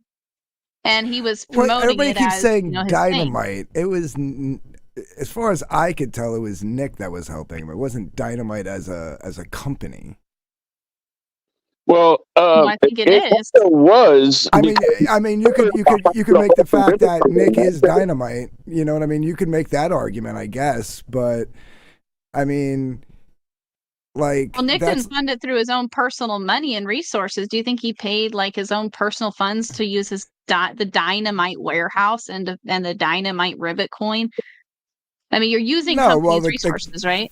The campaign paid for that. You know what I mean? But he still had the availability of resources. Like if you and I went out on our own from actually being canceled or whatever, we don't have a friend with a cushy warehouse and printers at our disposal, right? So there was just something about it that seemed very disingenuous, and I left, so I didn't see the rest of it. But I mean, I'm not gonna fault a guy for using resource. I mean, the guy was in the industry for 20-some years. He's going to make connections, and he should be able to use those connections. I mean, I have my own connections that I use for certain things that I make here. You know what I mean? Because of being in the industry that I'm in, Agreed. But if you're going to preach for people to support you based on certain belief structures, like fuck Antifa, and then Dynamite like he's Prawn De La Rosa saying, why did my good friend Ethan make excuses for Dynamite bailing out Antifa, and insists Dynamite was Comicsgate? It convolutes the waters. You're like drinking from the same water you're pissing in. Comicsgate. Anytime somebody does something even remotely nice, it's like, oh, he's Comicsgate. Like that's just and maybe because you were only around for a little bit and then left or whatever. Like anybody who watches Ethan knows that that's more of a trope than it is a claim of fact. You know what I mean? Given time, but a lot of things have played out and changed over time and become tropes. You know, if you go back to the beginning, I don't know. I'm sticking to my guns in that I think it was disingenuous. I think the marketing of it, people would have, if he would have said, I'm using my connections from the industry, because this whole like attraction was I got canceled from the industry. Oh, but by the way, I'm still using my connections for the industry, which is not what canceled means. Like, Well, I he guess, always yeah, you could said say I have a he secret had friend, allies. but That The thing too, he always said he had allies within the industry that didn't want to. he claimed to get canceled from the mainstream because of his politics. That was his whole fucking claim. And Yeah. I don't understand how someone can claim that and accuse all of the people that he's talking about of being liberal and then turn around and kick all the conservatives out of Comicsgate. yeah, that happened too. There's just a lot of, I think he's just a Well, who disingenuous kicks person. people out of Comicsgate though? He People did. No, people leave. Well, not in 2018. He kicked Tim Lim for having a Trump. He didn't want the book to be about He Trump or didn't politics. kick Tim left. They had a difference of opinion and Tim left. Tim could have totally went over there where he is now and still said Comicsgate all day long, and there was nothing Ethan could do about it. I think I saw a stream where Ethan kind of broke the Tim thing. And it was very similar to what happened to me. There were like 300 people being like, fuck Tim, traitor, traitor, traitor. And that's the whole thing. Like, I don't know. It just Right, it's not cool. because to everybody else on the other side, Tim Lim is still Comicsgate. You know what I mean? Why do we have to even use the label? But you understand what I'm saying, though, right? Like, people still consider Mike Miller Comicsgate, and he'll swear up and down that he's not. But the paid trolling that happened in 2018, the paid and the encouraged and the harassment that happened before things became tropes and before things calmed down a little bit was not cool. It was very uncool to come on the scene, claim you're canceled and then shit on people who are smaller than you with your mega mainstream leftover resources. It was just a crap person thing to do, and he treated me like crap, so I don't have any regard for him. I'm not gonna listen. I know I'm coming off as like the defender or whatever. That's your opinion, and I'm not gonna sit here and try to sway you from your opinion. I'm just gonna like state what is as far as what's been like shown and not what people are trying to inflate. And then I'm also gonna like make some rebuttal arguments, like anybody can just walk away from like, I guess what we would consider the core, which still to me doesn't make any sense, but like the core of Comicsgate, and still be Comicsgate. Like, you don't have to just stop being Comicsgate. You don't get kicked out of Comicsgate. That only works if the mass of people agree with you and like you. If they don't like you, if they consider you, like they did me, a snake in the grass SJW feminist at the turn of Ethan's word, then you're not Comicsgate anymore. So it's kind of subjective, and it depends on what bubble. And that's the whole delusion of the internet, that you can't always see the other side of what it's like to be I get what you're saying, but side. like you could still say it though, don't you? Do you understand? Like, you could have 300 people saying, you're a snake in the grass, and you can be like, yeah, okay, whatever. And then the people that still like you, yeah, but why would you want to? Well, I'm just saying because it's not about. So I don't know. Maybe I'm too old school. Maybe I'm too old school here because I've been, this was like before there were even creators in Comicsgate. That's how long I've been lingering around. The word itself, like you see right now, Mark Waid is still running his mouth about Comicsgate. It's a powerful word. It is. You guys might not like Comicsgate as the group that you see it as, and like, whatever. But if you stepped back, you take your personal feelings out of it, it is a powerful word. It's the longest running culture war at antithesis going. Gamergate, dead. Right? Comicsgate's 7 years strong. in a week it'll be 7 years strong. I think that it does more harm than good. I think it's self-perpetuating, and then it's just like this comment here on the same nerve. It's the same thing that the leftist does. It's the same thing you're fighting against. You're doing it too. That's why it's still here. I don't see that. I don't see that. Some people see it, but a lot of people do see that. They see that it's the same tactics used as the left, just with a different slant. So it's really not progressive at all. It's really not accomplishing anything, especially when there's late books and you got nasty creators and you're using a label that, you know, you said yourself was just so watery, like, oh, but you can use it still. And you can do it. Like, it has no solidity. It's not really tangible. So why do you use it? Because, well, maybe clout, maybe because popularity online. So it's doing something, but it's really not. The online algorithm feeds off of drama. So if it's popular because of drama, that's not necessarily doing anything good for the culture war. Like, in my perspective, dropping labels, dropping the leftist need to put yourself in a box and have a name and identify yourself with a label, and that's your identity. Well, okay, well, this is something that I've been saying I've been saying from the beginning was the term should never have been an identifier. It should never been I am Comicsgate. It should always have been I believe in Comicsgate. But I was in the minority on that, and the vernacular won over, and it is now I am Comicsgate, right? So that's just how it is. Like, you're not going to change that 7 years later. So if you go, if you go from the mentality, if you go from the mentality of you believe in like the cause. What's the cause? Well, no censorship. What is Comicsgate? I'm asking legitimately. And you know, I've had this conversation with Mike Miller, and he'll always say there's nothing, but there's always the three, right? There's the three standards. There's, you know, you have the good comics, as free and from like divisive politics as possible. No censorship, and this one's, you know, this one's been taken the wrong way. But like when it says good customer service, it really just means like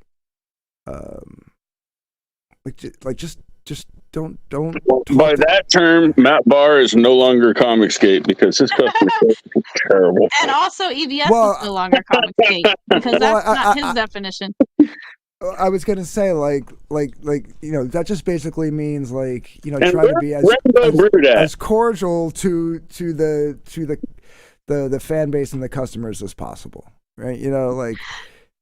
Are you not considering the possibility of it being a total political psyop to co-opt you into a never-ending war, and it just being a perpetual left and right system online, which never gets anywhere and only gives people power that shouldn't have it? Has that ever occurred to you? No, that's a little too conspiratorial for me, and I'm pretty conspiratorial. Yeah.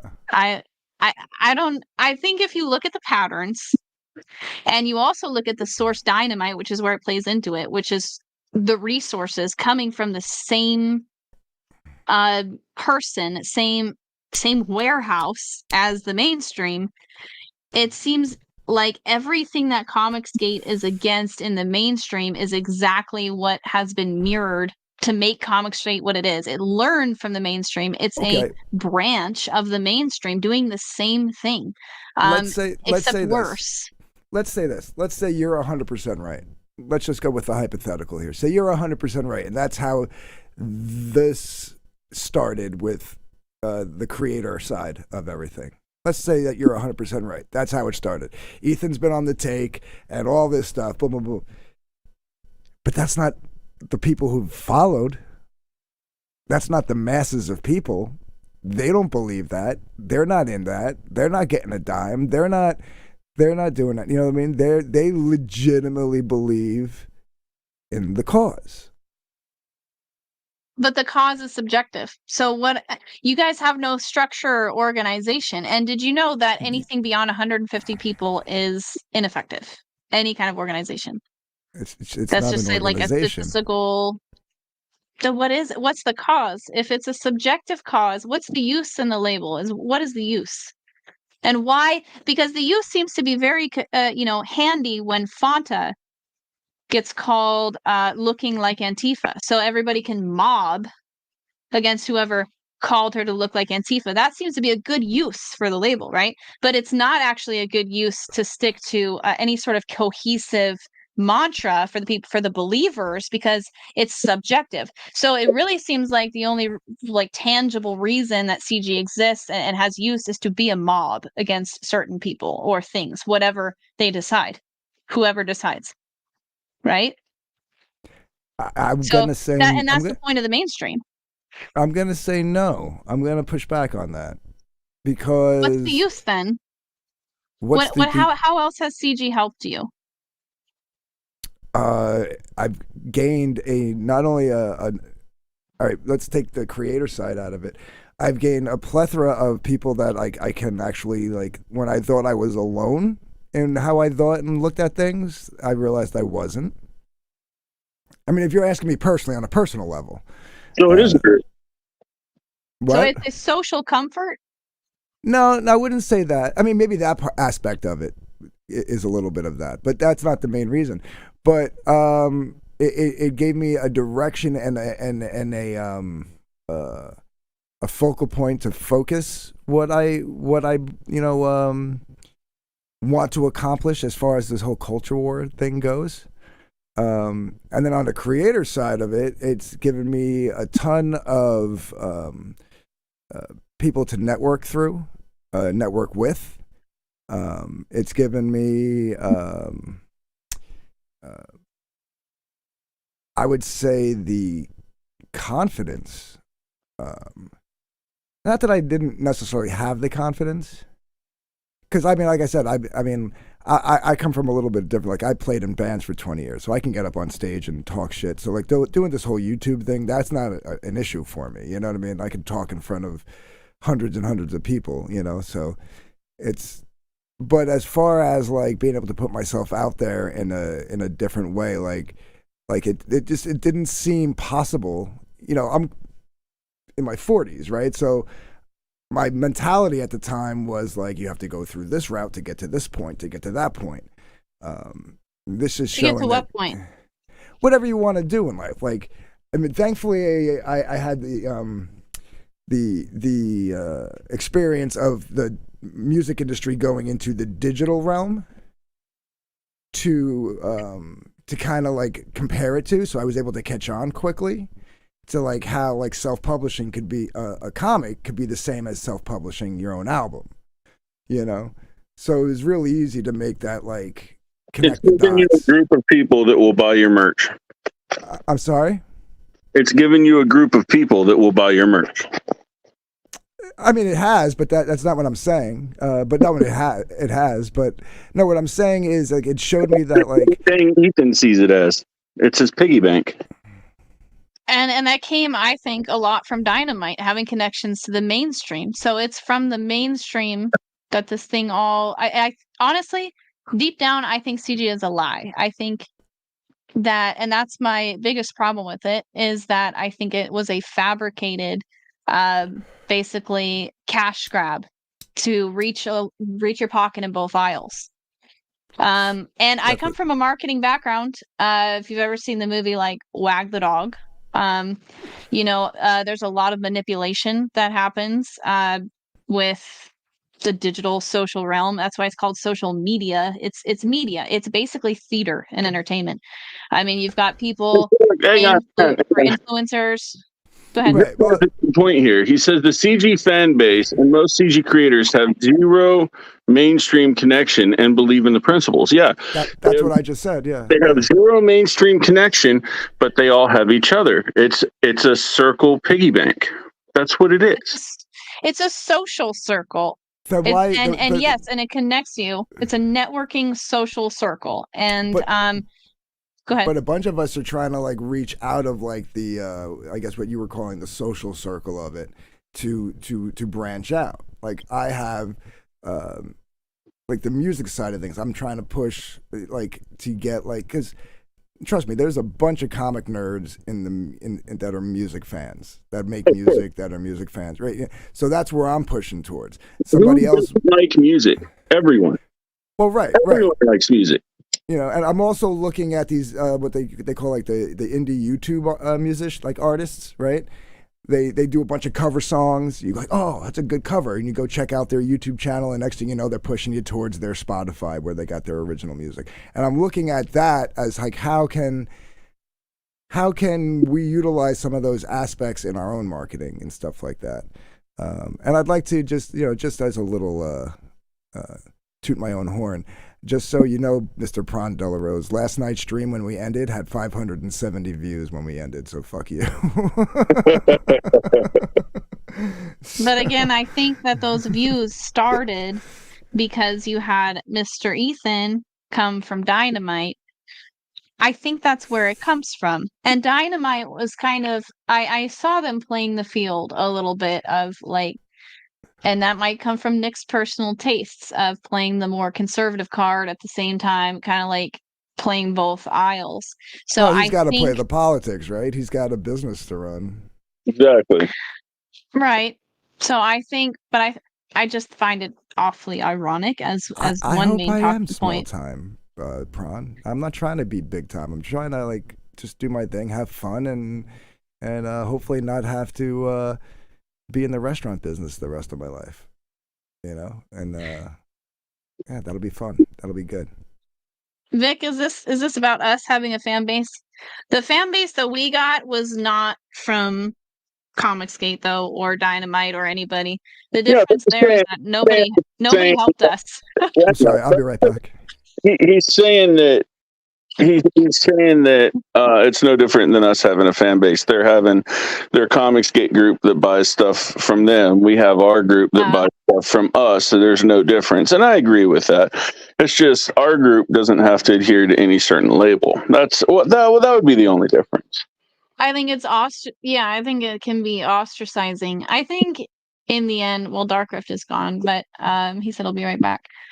The thing that they would hate most is people actually coming together. So at some point, the labels would maybe be not beneficial unless everybody's Comicsgate. So I don't know where the future goes, because at some point you have to unify to really make a big change instead of just being part of the separation. The only cause that CG serves is going after people who hurt EBS's fifis. Since Eric July, who's PTP, Clint Stoker, and so on and so on. And that's the downside of it. And you're going to get that with being a part of any group. Like, do you think every BLM member would have approved of rioting on somebody else's Black-owned business? That doesn't make any sense. So you have to take a little responsibility for that. Yeah, he's back. Patrick Thomas Parnell. I don't know who that guy is. I think that there are psyops, and I am very wary of the larger YouTube channels, especially because that story I said, it was a whole, I'm an unbiased person looking into Comicsgate journalistic style, and then I go and I post what happened, and then it gets nuked. I do think there is censorship in Comicsgate. I think there are paid influencers that have joined it through Dynamite's embrace. I think it's a shill to try to reach into people's pockets. Not saying that's your fault, Dark Grift, or your fault, Vic, or that that's what you guys gain from it. But for people who sit at like the high shelf, I think that's what it is. And I think that's where it comes from. And there are pockets behind the scenes that are using you all. Yeah, that's honestly what I think it is. Because the same thing happens in mainstream. So, and that's where it comes from. And there's just one too many coincidences and traces and history there that.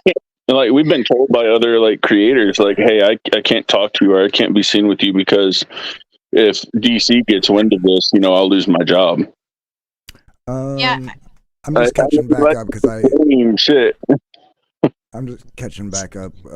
We'll catch back up. Yeah, I left off with the only cause that CG surge is going after people who are at EVS's, Fifi's, Sierra July, PTP, Clint Stoker, and so. Personally, I still like Eric July. I have my criticisms of everybody. That's just why I just keep my mouth shut. But I still like Eric July. One of my good friends actually works for Rippaverse. PTP, I got no issues with PTP. Actually had a conversation with him. Yeah, I don't know who he is. Sorry, go ahead. That's what he was answering. Yeah, I had a conversation with him after we reviewed his book over on Well Red's channel. After the whole fiasco, my only criticism of him was that he should have just made a 5-minute video when he made his hour-and-a-half stream and just kind of stuck his foot in his mouth saying, I'm Comicscape, but my business isn't. Dude, you're your business. You're literally the only person working in your company, so you can't separate the two just yet. Like Nick could probably separate himself from Dynamite because he has got hundreds of employees under him. Maybe not hundreds, but he's probably got like a couple of dozen employees working under him, not including the talent, Clint Stoker, still like Clint. I missed his last book, but I would still back him to this day. And then let's see, remember when my good friend Ethan and I still promoted Gat with oh shit, what was the book after Vestige? I think that Joe Ball drew. JD Kirby cracks me up. In the end, you will all come to serve me. Yeah, I was still promoting Gat as of the beginning of 2022, and then War Campaign went all ham. So I was like, well, fuck it. If they're gonna go after me, why am I gonna promote the slandering? Gat? The slandering is a problem in CG. Like War Campaign didn't troll me. They in 2018 they came out at the very, very tail end when I was like already gone, and the whole my beer thing happened for like 2 seconds because they tweeted at me like made like 2 tweets about me after I was already leaving. So people get confused about that sometimes. War Campaign did all the trolling, but they didn't troll me. That was simply at Ethan's behest. So it's kind of interesting to see now Ethan talk about War Campaign the way that they do. And I'm not close to War Campaign or anything, but I know that I think they're kind of cool now watching their stuff. I got no beef with them, and they didn't troll me. So I think the story goes Ethan threw them under the bus. And I totally believe that because he threw me under the bus. I was gone mostly, but to say that all that trolling happened, people will say, oh, well, that was War Campaign's fault before 2018. Ethan, that wasn't Ethan, and he dropped them because they were the poison, is not true. Ethan was the poison then. And on Vic's note there, everyone can be CG as long as you don't hang your hopes on Ethan's part of CG. It's so hard, though. Why would you want to be associated with a thing of when you've got this guy? That's just is so erratic. So just don't associate with the guy. Like I don't. This is with the label. I will do my own thing. No, I hear you. The troops under like Hitler said, "Well, we got Hitler, but just don't worry about him." Like, no, totally different. Like, not really. If you lift up EVS's shirt, you'll see that Nazi tattoo on his chest, bro. That's his signature. Shut up. Swastika, dog. What did he title his first sketchbook? Mein Kampf. Oh, come on. Why are you fucking just echoing the bullshit? Come on, Mike. Who does that, though? Who titles their sketchbook My Struggle after he's known for making Sinestro? Why do you think our character, Gaylord von Slobber, is dressed up in like a Nazi like kind of uniform that's all faggoty? It mirrors the one EVS had on during that stream of his, dog. GVS, Gaylord von Slobber, EVS. Come on, make the connection. That was the book. Bullet Maker was the book. Yeah. Thank you, Lucam. Our book is awesome. I love our book. You are and I love literally Gaylord. the only person in C that tries to get along with everybody. You are not the majority, Sally. I think there's more of me out there than you would think, Helmet. I'm going to be honest. I'm not the only quote-unquote How many fence sitter. people do you know that made him fuck a frog on the cover of his book? I didn't do that. I did that. War campaign. When you say war campaign is Vicky campaign, you burn the bridge yourself, Dark Grift. You I did that liar. after. I did that after the fact, pal. I did that after the fact. Mike just called us Nazis. Yeah, he did. Okay, well, I mean, but look at the world, dude. I'm sorry, not you, Vic. You're not a Nazi. I'm not saying you're a Nazi, but there really is a lot of political infiltration in entertainment, and so it's not, I think, so impossible to imagine I don't think that Vic, it's happening in CG. Vic's too nice of a guy to be a Nazi. So I'm not a sick of that, liar. or not to- I'll tell you. He's calling me a liar. I'll tell you exactly how it went down. Motherfuckers came at me. You guys fucking antagonized me for about a year. The only one I was still kind of cool with was Pan, because we were always cool, or so I thought. And then then I said the Vicky campaign thing, and then me and him it was supposed to be a whole kayfabe neutral ground stream where we were gonna kayfabe fight each other over, like me calling you guys Vicky campaign, and then he sandbagged me with fucking Drunken Row. And yeah, and after that, it was like, well, fuck you guys. So yeah, that's exactly how it went down. I like the war Drunk campaign. row What I've is seen. never a fun row. Drunk row is what? I said a drunk row is never a fun row. No, never. Yeah, he was being an ass. Yeah, What the fuck did I he do? can be a twat sometimes. I like their stuff. I don't follow anyone super closely. I don't have time. I was the last person to make a last ditch stand for those guys when they were getting fucking annihilated in 2020, and I got fucking shit for it. And that's why I was still cool. I think that's why I thought I was still cool with Pan for the longest time. No. No, it wasn't. See, do you see what I mean by bubbles? There's so many bubbles. There's so much social separation between groups. And just because someone doesn't know of a group or a thing in a group doesn't mean the other group isn't successful. Which makes CG make all the more sense if you're trying to funnel in a bunch of sales and people. I think it's a social engineering op. I believe that 100%, just like every other social engineering op. And part of that comes from me watching. I used to work for an online newspaper, okay, back in 2012. It was actually a leftist leaning online newspaper. And I handled all the sales, and I was doing management and stuff, and graphic design. And I saw all the small businesses go from newspaper advertisements, direct mail, to flash banner ads, which I was making for them, and then Facebook advertising. And then I was a marketing director. And I've seen the whole world and the whole business world and the whole economy collapse and become a slave to big tech. And we're all sort of slaves to the platforms we use. So I mean, I just don't see CG being any different to that. I think there's a lot of good people in it, but I think there's a lot of crappy assholes in it, and the assholes ruin it for everyone. But it remains a sales funnel, and that's really the true purpose of it. The true purpose is not through the engineers of it, not you, but the true purpose, I think, is really just social manipulation, and it remains an obstacle to the real progress you're trying to make, which is unifying everybody and fighting a culture war. But you can't fight a culture war divided. That's like War 101, divide and conquer. Can you share my screen real quick? Just gonna put this out there. This was May 30th of 2020. This was the generalizing of war campaign. This was when all the shit was going down and everybody was going on about the whole Anna thing and blah, blah, blah, and war campaigns attacking Anna. And it's like, well, it's not all, and this was my last effort to try to be like, guys, chill the fuck out. But yeah, so. And I got a lot of shit for it. So I just wanted to put that out there. Well, that's why you're the neutral guy. Yeah. I got labeled a fence sitter because of Testify. He called me I used to say the neutral guy, and he called me the fence sitter, and I played into it. He called me the Tim Pool of Comicsgate.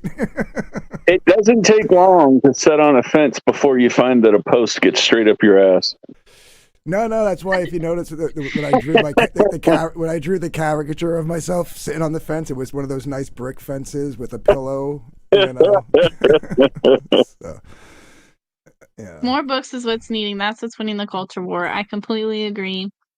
So, Mike and I are trying. We're doing everything we can, pretty much as just a passion. I mean, we don't have to do this. We could live on a semi truck and make money, but we don't want to do that. We want to do this. But it does take a little bit of effort in going around squashing fires and clearing up when people talk a bunch of smack for no reason. So that's what we did. I think mission accomplished. And more books. You get a lot of shit for trying to tell the truth about war campaign, then you course corrected because you got flack for it. I see. If by course corrected you mean like finally said fuck it, and that was 2 years later, 2022, after like nonstop like fucking bullshit from guys like The Cause and you and War Campaign Simp and who else? I can't even think of their names right now. After 2 years of you guys just fucking, you're CG, fuck you. And it's like, dude, where have you? Are you guys new? Like, where have you been? Like, like, why are you coming at me? Does this have any kind of train of thought that the same one that I have, that by sticking with CG, you're pretty much helping Ethan and his escapades? You're creating a buffer for him. You create a buffer for bad behavior. A bit. I don't that's buy the that. argument. People are if they're doing something wrong, they'll be exposed, and they should be held accountable for their own actions, and nobody else should be held accountable for someone else's actions. Except for 2018 when they trolled the shit out of me, right? So there are exceptions. I hope that's true going forward, but it definitely has not been like a solid history. It's unfortunately, and that's the problem. Still got people popping up on streams talking shit about us on Comicsgate streams. Yeah, we do. I don't know why. I didn't. Oh, now you they guys still, are part they of the still have lore. the lore. I mean, take it as a compliment. I don't know what to tell you. Oh, we do. Yeah. I mean, any press is good press, but I think that when there are good people that have no reason to talk shit about you, it's good to clear it up. And Mike and I kind of, I think, abide by an unspoken rule that we don't really talk shit about people first. It's when they start to talk, then we'll talk. We'll confront it if needed. But we don't go around just like, Sinatra. I mean, most all the time going around picking fights. This year I have been a little bit mouthy, only because to not CG though, to certain very, very particular few of telling my opinions on some shit that like they did first too. I also didn't. They did something and I mentioned it, and that did cause a roar in a couple of areas. For example, I think there's a retailer that he advertises this artist's work as being hand drawn or digitally drawn. I think that's bullshit. And who's the other one? Oh yeah, there was some tracing. I caught some tracing, I believe. The pedo stuff. We don't stand for that. So yeah, I don't think there's really anything wrong with this though. I really don't. Yeah, I think we make some funny shit. the whole done thing. On that second campaign, like there was that one image, but again, I just think that probably slipped by Ben. I wouldn't necessarily. I think what happened was, you know how you're in Kickstarter. I don't know if you know this. Have you ever ran a Kickstarter? No. Okay. I've only just done Indiegogo and Fund My Comic. Yeah. All right. Whenever you go into Kickstarter and you build out a campaign, you could just put like one thing up and then like a couple of graphics, and then you hit approve, right? Then it goes into approval, and then 3 days later you get a yes or a no. And then once you get the yes, you can go in there and you can gut the entire thing. and you can change out all the rewards. You can change out all the graphics. You can do whatever the fuck you want to do and then hit launch. And being that it's already approved, they can't stop you from launching. There is no second review or third review process. Every time you change something, you have to get a new review. That doesn't happen. Okay. So what I think happened is he did that with his first campaign, where he says she's 16 and all this stuff. And then you scroll down. If you look on that first campaign, you scroll down, you see these other questionable images of a very, very underage girl with her skirt up and panties showing and boobs hanging out and stuff. That is where the line happened. But see, being that the campaign was already approved, Kickstarter really couldn't deny it. I think there's like some ramifications there, especially if pledges came in immediately. They can't cancel it and disappoint people that don't want to do that stuff. So I think what happened was when he went to go approve his second campaign, they looked back at his first one and saw that stuff and probably flagged it and said, no. That compiled with the images showing the butt cheek and stuff of the second one, I think is what did it. We got accused by dipshit of reporting something. We didn't do that. I didn't do it at all. I know Mindy didn't. It's impossible to do. He said we false flagged the campaign when it was in review. You can't even do that. When it's in review, the only person that can see it is that person. Also, when you or when he was going to launch it or whatever, he came back and it did get approved. And if you notice, the images are altered and that line on the butt cheek is gone. Yeah, he had to change it, obviously. Well, it got rejected, and they said that this is non-disputable. And then apparently Ben Dunn contacted the higher up manager or something, and then he altered those images, and then the campaign was approved. So there was a wrong committed. There was an ethical out of place that needed to be corrected. So we weren't wrong. I'm not gonna sit here and call Ben Dunn the P word because no, we're not saying that either. We're not. Well, that's not at all what we're saying. What we're saying is the images were inappropriate. That's it. I don't recall. I remember somebody showing me the first campaign, but I don't recall the images, to be honest with you. I can send them to you. Gross. No, it's all right. I mean, but I do know that like some of those artists are from like Japan and stuff like that. Right. And there's a cultural difference, and yeah, I know it's a trope and so on and so forth. But I mean, regardless, if it wasn't for us coming over here 200 years ago, people would still be rolling heads down pyramids. Just because something is a trope and culturally acceptable doesn't mean it needs to be continued. No, I don't think that's it. It's all culturally acceptable. I've had many people who say, the one person who's even grew up in the Isan in manga that has followed my Facebook for a long time. We talked. They said it's not culturally accepted, that you will get arrested for that shit over there. Listen, I can tell you something else. From being over in the Middle East, I can tell you what's also culturally accepted about these elder guys taking young boys into the Middle East, and not in Japan. It goes on there that's culturally acceptable. No, but listen, I hear you. I'm just saying, like, I know, like, there's like an art form and a style. Like, I'm not into manga or anime, so I couldn't really even like speak to that. I'm just going off of what other people have told me, and even those people have said, like, yeah, I probably wouldn't have put that on my campaign either, but I do get that the artist is from here, and so, I mean, Ben's been in the industry 30 they're years, misinformed. and he's they're surrounded. Misinformed. That's what's so dangerous about a psyop and the political shift. That's the culture war in a nutshell, right? I'm talking about people that aren't even like involved in this, like that are artists that are from there that have said, yeah, this happens all the time. Like, this is no big deal. And I'm like, well, over here, it's a big deal. Like, you know what I mean?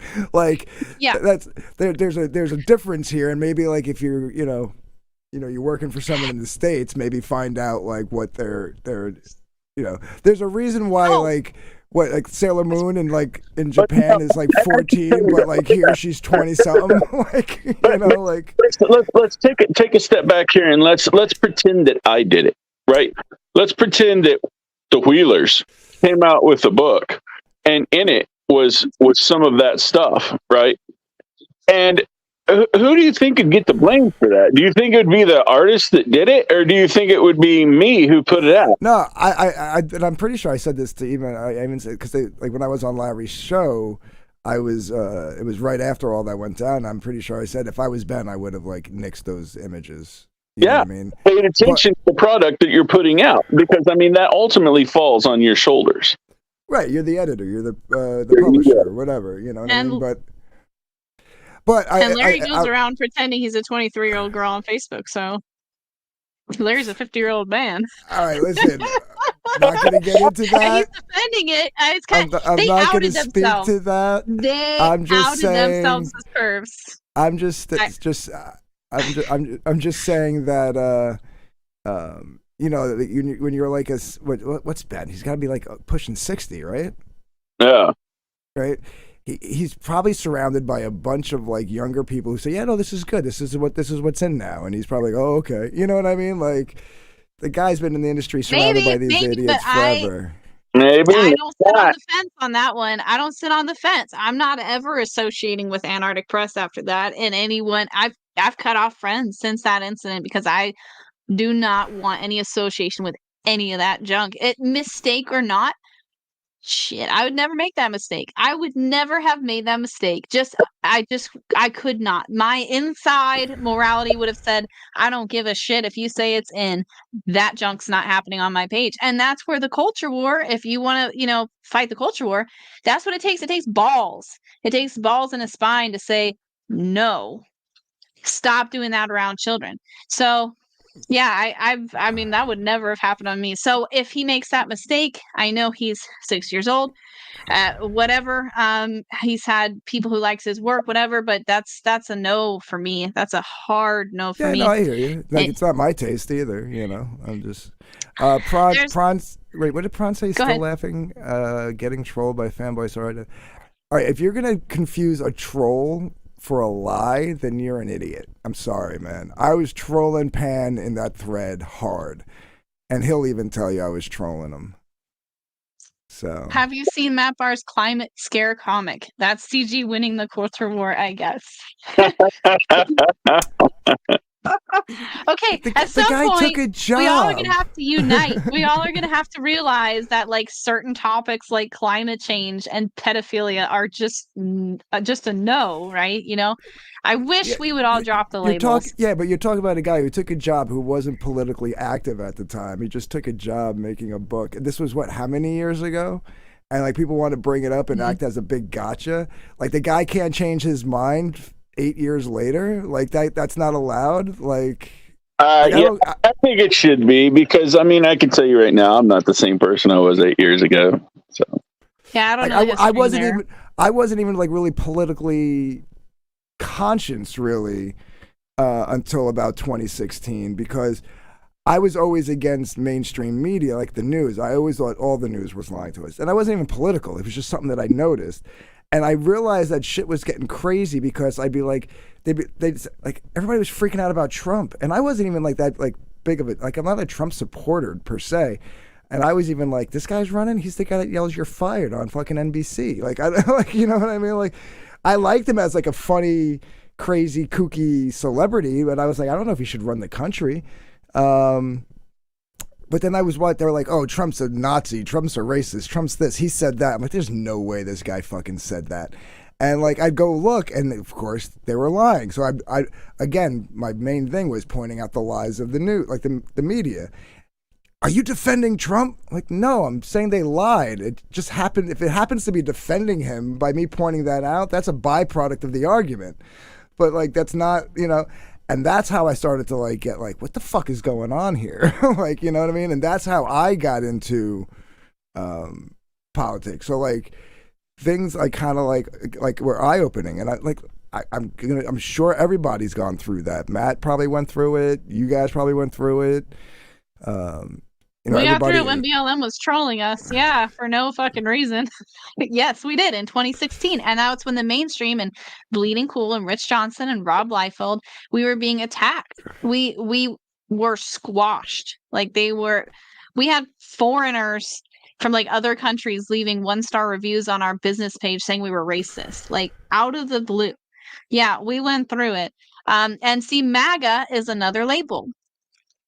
If you pay attention to all the labels and how social media works, because that's where I used to work, was in digital marketing, it can be used as equally for good as for bad. So it can be a poison. I think it's a good way to divide. Why do people keep bringing Slick Jimmy up? Can I ask? Because people don't like pedophilia. No, What's I really get dangerous it. is the But the guy got caught and he's in jail. Like case closed, in my opinion. So you'll never believe the star grift. It's all over my Facebook right now. And Vic, I think there's a lot more of it out there than I realize. And the Ben Dunn thing was an eye opener. But just over the past few days, so I got a fantasy illustration job. Check this shit out. This shit's funny. Vic, you're right. It's dangerous and it's in disguise. So the guy that hired me told me it was a Wizard of Oz about Munchkins. He lives in LA. He's a Hollywood actor. And he told me it was a Munchkin story about Wizard of Oz. And the samples, like we talked about in reference, Alan Lee's illustrated version of The Hobbit, Harry Potter. The samples he sent me were of children's books with a dragon drawn by like a child of the style he wanted. Okay, so he sends me the script, 7 chapters. It's midget porn. It's fucking midget porn. And there are references of children in the surrounding sexual situations. Get this, they're in underground tunnels. They're Hollywood actors. They're not in the Wizard of Oz. They only play midgets, the Munchkins, in the Wizard of Oz in the first 4 chapters. And it's a very graphic book. And I'm supposed to draw this. I declined the job, reported it. It goes against the platform's terms of service to even send anything sexual like that. But then, like, as I kept thinking about this, because it's fucked up my whole day for like 2 days. I can't unread that. And I really think that the Munchkin is just a code word for children. And I think that was a pedo book. And then I started looking through more illustration job listings.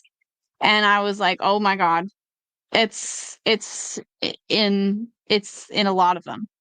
Like, it's in a lot of them. It's out there. I posted one on my Facebook today. It said like children's introduction to sex and drugs, looking for an illustrator in a watercolor children's style. It's a children's book. And I was like, oh my God. This is out there way more than I realized. And all you got to do is just invite it in, right? And make it culturally acceptable and normal. This is wrong. And I never in my life thought I'd be reading that about midgets. Like, that just really has me disturbed. So, yeah, it was. Yeah. And there were 2 types of people called the smalls and the talls. And it scarred me. It just really scarred me. At first I was laughing hilariously, but then as I started reading more, like, the details started to sink in and I just got really disturbed. So it's definitely out there, and I have zero problems with calling out people who are posting that kind of junk, just saying that it's junk. And it is. You got to watch where it creeps in. The one retailer that I kind of got on his butt this year, he did a Wednesday Addams full frontal nude cover, and she's an underage character. So I mean, there's a lot of it out there, and it's everywhere. It's not just in CG. So you got to watch it. Age the person up? No. And I've seen a few artists do that because the comic artists, they'll do fan art of what's trending. So you got to point shit out, you do. And that's sometimes why people dislike us, is because we point shit out. Maybe they don't want to come to terms with it. Maybe they support that stuff. No, it's funny because you would see like when they would do like the Family Guy like porn parody cartoons, and they're funny until all of a sudden Meg is in them, and then it's like, wait a minute, isn't she only like 15 in the show? And that's why labels are dangerous. Everyone, be careful, because I remember Slick Jimmy coming on the scene. I I don't think I ever talked to him, but I saw. Yeah, but in everyone wants to say 2018 that Ethan was the only one that promoted that book, and he was on a number of people's shows promoting that book, or just even being on the shows in general. Like, come on! And in 2018, like nobody was really paying attention to like the gist of all the campaigns. People were like backing campaigns just because they got launched, right? Like, oh, you saw a campaign, you backed it because it was like exciting. Like, here we are, like making a ton of money, and the book is kind of pitched in such a vague way that okay, so she was abused as a child, and it made it seem like she was going back to I retweeted him. I did. And I'm just as like shocked at what happened after the fact. But it was like it was kind of like vaguely implied that like this took place after like when she was of age, like getting revenge on people. So he's not on your side here. Yeah, I don't give a fuck. Well, again, It you doesn't matter. can't. I could literally like say like something like ultra profound, and he'll like I could say the fucking sky is blue, and Prawn Delarose would be like, no, you're lying. So it doesn't really matter. It's a learning experience for everybody in the future to be more hard on anything that even remotely crosses that boundary, and to be very careful. Which is why on the Ben Dunn campaign, besides just having a natural reaction of me being like, oh, that's vomit and absolute trash, that we should all be very careful of that as a cultural norm, Well, not allowing that. between that's probably the most severe case, but between that and a bunch of other campaigns that like never even like came, like you start like becoming more like who is this guy or girl, depending on the creator, what's this book about, you know what I mean? Like, is it even something that I want to spend money on, especially since like they're not cheap. So everybody was vulnerable to the CG label at the time. Everyone knew but you. Shut the fuck up. You're gonna have people in work like, we never promoted it, whatever. We were denying it since like the beginning, and then if you go back through their fucking timelines, the first time they fucking denounce it is in like late 2019, early 2020. But they've been saying that they've been denouncing it since 2018. Go fuck yourself. Seriously, it's like I went through Nick's timeline. All right, I went through Pan's timeline. Well, not Pan's because he's gone through like 4 accounts, but I went through Nick's timeline. He said, I don't know. I was gone. No mention of Slick Jimmy from 2018 to 2020, but 2020 he starts denouncing him. Where were those tweets from 2018 to 2020 where he supposedly was denouncing it? No, he was promoting it. How do you think I fucking found out about the goddamn book? Wait a minute. So people are saying stuff about you that's not true. Yeah, I mean, I retweeted it too, but they're yeah. How does that make you feel? That's what I said. It happens to me every 6 months. Dude, it happens to us every day. Every day. 6 months. Lately it's actually been getting worse. Lately I'll get like Rowan, this guy popping up in my Twitter feed, from some stupid joke I made, like arguing with an SJW in 2019 in a Comicsgate thread, and they'll be called. Now my new nickname is Tranthony. First of all, that name's not even original. They gave it to some other guy for like 10 years ago. Not they, like these guys, but like the internet gave it to some other guy like 10 years ago. And it's like, it's not even original. Come on. I want something original. At least Dark Rift is original. I mean, it's easy, but it's original, like. But you're the dark betrayer now. So do you betray people darkly? Apparently I do, but no one's telling me why or how or who. So. The character isn't drawn like a kid. Ben's real issue is making it supposed to be 16. Like, why would anyone even take the risk of having any character under 18, especially with the superhero costumes? I agree. Vic, if you go to his first campaign and you scroll down on that, bud, you'll see the character drawn as a kid. Just go here. I'll send it to you right now, dude. Like, but on the point that, yeah, exactly. Though, why would you make it someone 16? And okay, Larry Higgins and Tyler Carpenter and I want to say there was one other person, but maybe not on the stream. They had like a whole stream, and Tyler came on, and he was like, "Well, if you just say that she's 18," and to me, Tyler's always like hot and cold. I mean, whatever. I don't really have any beef with him, although sometimes he talks shit about us, and sometimes he doesn't. I don't know, but he's part of the circle, one of the circles that really does, like Larry Higgins. And to me, that just sounded like a bunch of pervs talking about how they could get around terms of service. But like, just make it 18. That was kind of gross. But yes, exactly. I mean, I get what he's saying. Like, why? Yeah, why wouldn't you just say she's 8? Like, just say she's 18. Like, she's, you know. Why would you make a character 16 and sexualize her? Like, there is something mentally wrong with that, unless you like little girls and young girls, which I hear people in that circle might do. Not everyone, but some. So they like that stuff. They promote that stuff. I never saw anyone. Chat room I don't believe you. I don't believe you because I did. So it's my word against yours at this point there, Prawn. So. Exactly, and not necessary. And the images on the I would never have done that. And hey, you know, the liberal school system, the way that it is now with all that junk in it, that was what my high school was. Check your Twitter, he says.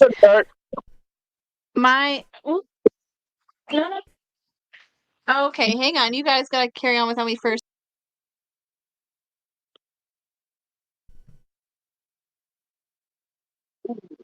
And you check your Twitter there, Vic. Oh yeah. This is from the first one I saw. These, yeah. Yeah,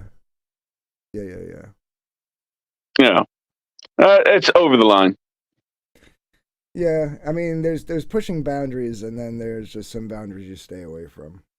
Yeah. So. And then now you got me looking at Twitter. Yeah, like this whole listen, hopefully it's a lesson learned for Ben. You know what I mean?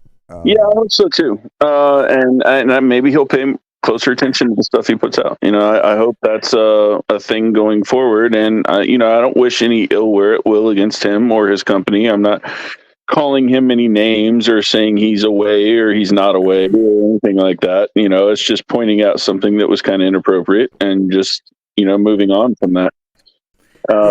They took it as an affront or that we were like the cause of it, which is just lunacy. Well, I mean, you guys obviously have like that personal thing going. So obviously. Yeah. Well, I mean, I rent like a mansion inside Larry's head. So. I'm so fucking Larry. Dude, yeah, 3 years, man. 3 years. And we didn't even say a single word about him. I was so nice to him. I was so nice. Then out of the blue. And some people will flip on you like that. We've seen it over 10 years. Some people will just flip. This, all right, you know that comic, Boobs? Do you want to know the origin of Boobs? I can tell you the whole fucking story. This is fucking fantastic, right? I'll bring this out. Everybody's going to know it because I've said it on another stream too. I've said it on multiple streams when we get interviewed for this book. This is the story of Boobs. This is how it came to be. I was creating a website called Indie Crowdfund, right? And I was on Larry's stream, and I came on his stream because we were trying to bring retailers into the indie comic scene. We were trying to say that, hey, you know, if we create this site called Indie Crowdfund and do our own crowdfunding over here, because everyone at the time was getting shut off and shadow banned by like Indiegogo and projects getting denied from Kickstarter, so on and so forth. We were like, we can start our own thing. You know, it's going to be free speech, all this good stuff, all the good gold standards that everybody likes, right? And I said, we should get the retailers involved. So I started calling comic shops and I said, hey, if we made this site, would you buy books off of this site to stock in your store? And everyone started getting on board. We have a list of 140 comic shops that are indie friendly that were willing to participate in this. 140, right? And I told Larry, I said, you got to think, man. I said, you're doing numbers on Kickstarter. What are you going to lose putting your book on our platform? If anything, you're going to get more money because you can still do Kickstarter, but you can do ours too. And I said, how many backers do you get on? And if you listen to his streams, he's got voice clips of me saying this. I said, how many backers do you usually get? He's, 200, 300. And I said, dude, 200 backers, you're nobody. That's cute. That's what I said. It's cute. 200 backers, nobody gives a fuck about you. Nobody knows who you are. Nobody reads your shit. You're selling 200 copies. What did the latest issue of Batman sell? What did the latest issue of Green Lantern sell? You're moving 200 fucking books. You're nobody. And by that standard, we're also nobody. I understand that. But what I'm saying is what we need to do is reach out to the retailers and get out there and have our stuff in a distribution format. That was my whole goal, right? Right. Well, can I just chime in? And this is just constructive. Maybe it was the way that you phrased it, which kind of came across as. Oh no, Larry's straight up attacking. crazy. He's crazy nutballs. No, because I would have taken a little bit of offense to that myself because I'm like, well, I'm just starting out, dude. Leave me, I get your, I like your vision of the future, but let me get there. You know? Right. I understand that too. I might have came off a little crass, a little cocky, but it's still. I'm blunt. I'm up to the point, honest all the time, and I tell people the way it is. That's just how I operate. I don't believe in lying or sugarcoating shit or doing any of that crap. It's a waste of time. I move fast. I try to get things done quickly, and that's a fault. It is a fault, but I move really, really fast. I'm usually 10 steps ahead of everybody on a lot of things. So anyway, I said, dude, I can make a book called Boobs and outsell your dumbass. He said, what? And we did. Call it Boobs and outsell you. It's not hard. You act like what you do is something that nobody else can do. And that's not the case. Anybody can do what you do. Yeah, and then Larry went on to slander us for 3 years on a scam. Boobs. I had Mindy draw the cover. I put it up on our indie crowdfund site, and we made like close to we were over 10 grand on sales. And because we had the coffee shops place orders. There was a shop in Vegas that placed an order, and he ordered 1,000 copies. Nobody will buy 1,000 copies. This motherfucker wanted 1,000 copies. He had 3 locations. He had a location in California. He had 2 shops in Vegas. He wanted to divvy up the books between all 3 locations and burn them out and have exclusive covers. He even wanted to do these fucking covers to where you could feel the boob. What do they call that? Embossed. He wanted to do embossed covers. All of this stuff. This dude had a plan. And he said, in Vegas, we can move these no problem. Titties on a cover? Fuck yeah, all day. That was his plan. You know what I'm saying? And then Larry comes out and says, no way, he's a scammer. He's manipulating the numbers. He's doing all this shit in the back end, blah, blah, blah. And then we go and we touch on fucking Kickstarter and we make $27,000 fucking dollars on issue 1.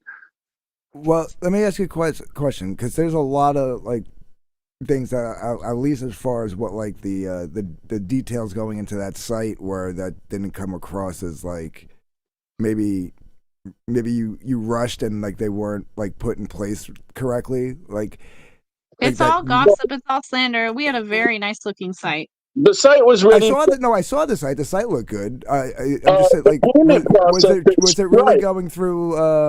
That was what I was going to ask. People were saying it was going through PayPal. No, it was a payment processor was Stripe. They sent me an email and they declined representing us because it was against their terms of service. I still have the email. I can send that to you whenever you want. They said, this site goes against our terms of service, and they listed the link here. And apparently crowdfunding is against their terms of service. Apparently you have to have special permission, and you have to set like an escrow account up and do all this shit. And I was already about to launch. So I said, fuck it. We'll just use PayPal. PayPal's been good to me. I've got a business account with PayPal. We'll just use that. And then they went fucking ape shit. And it's the same thing that Luke Stone does. If you think that that money isn't going into Luke Stone's bank account first, you're crazy. Of course it is. He's got an account with fucking the same thing we did, but he actually took the time, got with the lawyers, and fucking worked all that shit out with Stripe, got the special permission, and got the escrow account set up. That's why he's doing it. I talked to the guy. We have, Yeah, we I have was a there. I was video there through clip the. Oh, I'm sorry. Go ahead. Oh, you're fine. No, I have the video clip of Larry saying that it wasn't anything but his dislike for Mike that drove him to slander the platform. In different words than that, but yeah, I mean, he says it multiple times. He's like, "It's just Mike. It's just Mike." That was his only reason. And the fact is, we asked everybody. We were like, "Hey, this is going on with Stripe," and there was a lot of censorship at the time. Right before that happened, there was a Facebook ad that I ran that had free speech in it. And then without any warning, Facebook shut me down and removed my ad privileges because of free speech. Right. So Well, there was a yeah. lot of weird election. It was 2020 censorship happening. And then we saw right after that, like the truckers in Canada, their bank accounts getting frozen. So there is that element to it. And then yeah, but I mean there was nothing wrong and we didn't scam anybody. There was no money lost. Yeah, there was money lost. $4,000 of my money in site development. That was lost. Yeah. And that's the crappy thing about like CG and labels and community is that there isn't necessarily a comics community. There's really not. There's a few groups of friends, like you say, that people on your stream, those you guys are like your friends, your buddies, your social circle you hang out with. But the truth is there's a lot of slandering, sort of vicious, very anti-capitalist people in indie comics, and they will pretend they are a community and they are not. And Larry is very, I think, anti-capitalist. He has a problem with retailers. He has a problem with businesses. I think there are a few bad eggs in crowdfunding that actually want to see the retailers burn very badly. And so us trying to loop in the retailers was just gave them fuel to destroy the platform because they didn't want to rope in the retailers. They wanted to keep everything for themselves. So there's that element to it. And we were like, fuck y'all. All right, then bye. Bye, bitches. But yeah. No, but I was helping like beta test Luke's site and stuff, and I actually sat in on some of the conversations. So like I know how it's working, but that's basically how all these things work. You know, like in Indiegogo, it's one big account that like all these. Right, of course. And everybody's got that. Why do you think they take 12 days to pay you? Because all the transactions have to settle. Then they have to go into their account. And then it goes from their account into your account. That's why it takes 12 days to fucking pay you. Somebody that has a CEO title with a bank account has all that money in their account. And if you think that's not how it works, you're a fucking idiot. Well, I think what Luke did was he has a separate account. I mean, I could be wrong because I'm not, but if I understood what he said, business account probably. That's not probably his business account. Yeah, it's like technically not in his. And so did we. Well, we had a business account too. Business account is technically also in your name. Right. I was gonna say yeah, but like I have a Divinity Comics account, and the name on the account is my name. I have. Larry's just dumb. He doesn't understand how it works. Yeah, he doesn't understand how it works, and he's like, they'll slander us, and they'll be like, "Well, you should have had a business account." We were like, "Fucking did," and we told you, stupid. So a lot of that slander, a lot of that hate, Dark Rift, is coming from stupidity. Sorry to interrupt. I know I interrupted you. I'm sorry, but I just had to make that point clear. Yeah, no, it's just no, I know, like I get it. Like I have a business account too, and like, my name's on it and stuff. Yeah, it has to be. They won't give you an account any other way. Right. I think. Yeah, Kickstarter's the same way too. Yeah, I'm assuming like even like Warner Brothers, there's somebody's name on that main account. Yeah. Right? Like there's got to be. Right? Yep. There has to be, yes, because that's how it works. You have to have the CEO's name on the fucking account. That's just the way it works. Yeah, and if you go back to that video clip I have, Larry is saying that it wasn't the platform or anything. It was just simply that he did not like or trust Mike. And his reasoning of that was because of the history that follows you. And if you follow all his jargon and narrative on us, it's coming from the leftist trolls from the mainstream. from Liefeld and the time they attacked us for being conservative and tried to shut down our show, which they did. They were successful in doing. So Larry is a basically mainstream leftist troll. Everything he says about us comes from that vein. His beliefs are their beliefs. I mean, that's kind of It's true. harsh. It's He true. says it himself. He says it himself. That he's a left wing. Yes. He's on the left side of things, yes. And so does John Sinsman and all them. That's part of our intro video. But yeah, he does. He's on the side of the left. And he constantly calls us alt-righters. Whatever the fuck that means. I think that means Nazi, which obviously we're not. Like, if you know anything about us, we're not. So yeah, he is politically driven against us. Yes. It's a leftist troll thing. So you have to be careful who you listen to. And this whole culture war thing is tricky. But we have constantly been pissing off leftist trolls for many years. Share my screen real Before quick. CG. Yep. All right. Here's a war campaign fanboy talking about how they backed Little Girl Lethal and they were looking forward to it. That's what kills me most. All three of these books looked great with jaw-dropping preview art, blah, blah, blah. Where's the other ones? There he is again. He's talking to Slick Jimmy. No worries, brother. The Conrad family mascot is the underdog. I still believe in Little Girl Lethal. Sounds like they have people been crapped on enough yet. Debate, Red Rooster, Little Girl Lethal, Detective Dead, Lady Alchemy, Shinobi Sasquatch, all these paid for before Downcast, but why do I only see it? And both volumes, by the way, on my shelf. So there you go. And that's only one of the accounts that I went through that was War Campaign associated. All right. And like I said, I went back through Nick's and there's no tweets between 2018 and 2020. And I like PK Conrad. I'm not throwing him under the bus. I'm just saying, don't sit there and say that everybody in War Campaign knew him, blah, blah, blah, blah, blah. So. I will say the War Campaign I think they're a little smarter in CG in that they're, I think, very careful in who they, No, I said it was say PK are Conrad. the War Campaign. I think Did I there's only like, what, 4 of them? No, I'm don't. Yeah, listen, that's the talking point. It's 4 of them when it's when it's convenient, but it's a brethren when it's convenient also. That's a talking point. And I'm pretty sure I withdrew my Panboy. I said he's gone through 3 accounts, so I didn't go through Pans. I said I can't remember who else it was, and I had to go look to see who else it was, and that's who else it was. I corrected myself. If you take out the element of War Campaign and the labels, I didn't take ever a close look at Slick Jimmy's campaign. Me either. But Nobody did.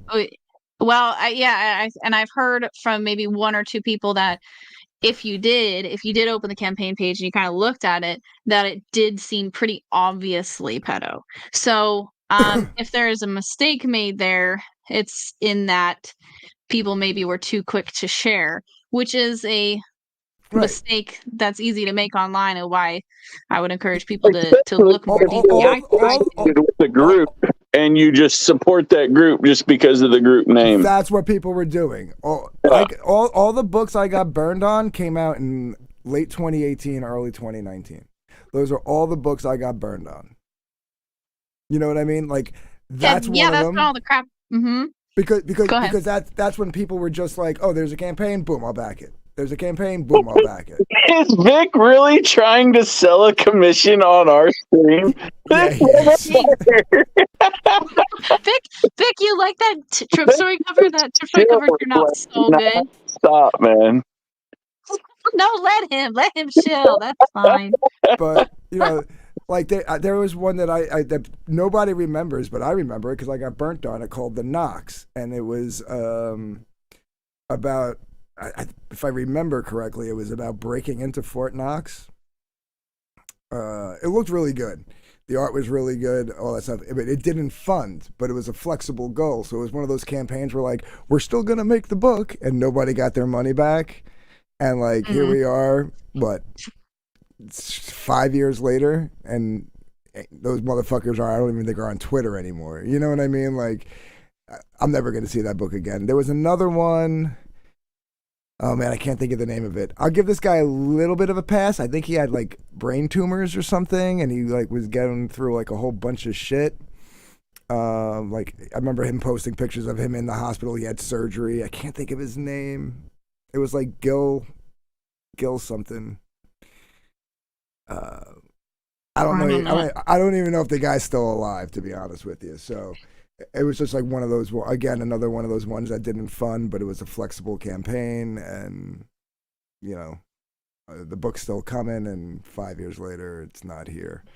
And Boobs we had the indie crowdfund campaign for Boobs in 2020, and it was meant to be a fundraiser for the website. So all that money that we made, and then the retailer ended up having to back out after the fact because he had some financial shit. And I'm glad, honestly, I'm glad that it ended and we don't do it anymore, because I started to have the concern after Larry that people would actually troll like the retailers. And that did in fact happen. Larry and his buddies were on a stream talking about how they had someone or a friend of theirs went to Vegas to try to track down this shop. Like stalker, that's stalker level. And I've showed the receipts, all the receipts I could of that transaction without doxing him, because I was trying to protect his identity. And so, I mean, there are just some psycho people out there, but it did, we lost all the funding, but I made Boobs anyway. It did take me a while because I had a baby. I was pregnant and I had a baby. And then I homeschooled and I worked, but I still came out with it before Ethan did. So I think it's funny when people are all like, he's running a company and he's doing all that, because I've done all that, but like plus 3 kids. And I still came out with the book. So I don't think the whole late excuse thing. Huh? Speaking of Vic, hey Mindy, I just sent you something. Why don't you pull it up and share your screen on Messenger there?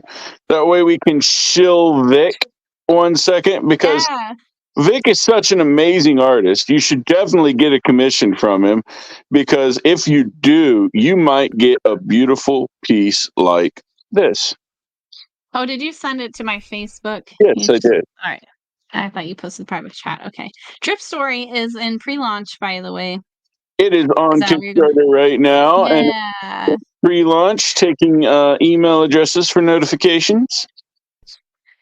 Okay, I gotta share this screen. Hang on. This is difficult for me. This is art by Vic King, colors by Mindy. There it goes. Muha. There it is. Chip Story. It's a Toy Story parody, except all the characters are high on weed. It's fantastic. Yes, it is so fantastic. This is our next book. And yes, that is a gummy bear that he is motorboating. Oops, did I accidentally move Dark Rift? Okay, good. No, I didn't. So many people felt is that for RGEO and his Blade Devil is loaded with lolly shit and his lead character less after little boy. Ugh. See, I think that the criticism over Slick Jimmy is that like you all should have immediately caught that, and I understand but we're not it's the easy only, to share something. Hold on, huh? We're not the only ones, because China Dark Rift. Now I got to pull up that folder again. Bear with me. CG leans more left than ever. It's not even debatable. Is that a problem or no? It's right. totally See, the left is debatable. going to infiltrate everything, though. No, So if anything, I think it's gone way harder right. I think it used to be a little bit more accepting of like certain things, and it's so not anymore. But I think that's just I don't think that's just Comicsgate. I think that's everybody. I think there's like with this culture war that has now turned very severely political in the last 3 years. I I think people like that were once like live and let live type of people are now like, no, you know what? Even the good ones don't get a shot anymore. Even they got to go. You know what I mean? Like it's become very hard stanced. Like you know, like one of the books that I published is written by a trans woman who's probably like more right than any of us on this panel. She's like a Trump loving uber Republican. I don't think Trump is right though. Trump is very conservative. He's not very conservative. I mean, I think he's probably the only hope we have right now, though, which is kind of scary. Know. But man, I like Vivek Ramaswamy. I like Ted Kennedy. Vivek's good, but he's not going to win. We're not taking any Robert Kennedy. I would have said maybe Robert Kennedy, but he said a couple of things that like were like just like in passing that were like the whole Indigenous Day rather than Columbus Day, like just like these little things that it's like, are you more progressive than you're letting on? Like, you know what I mean?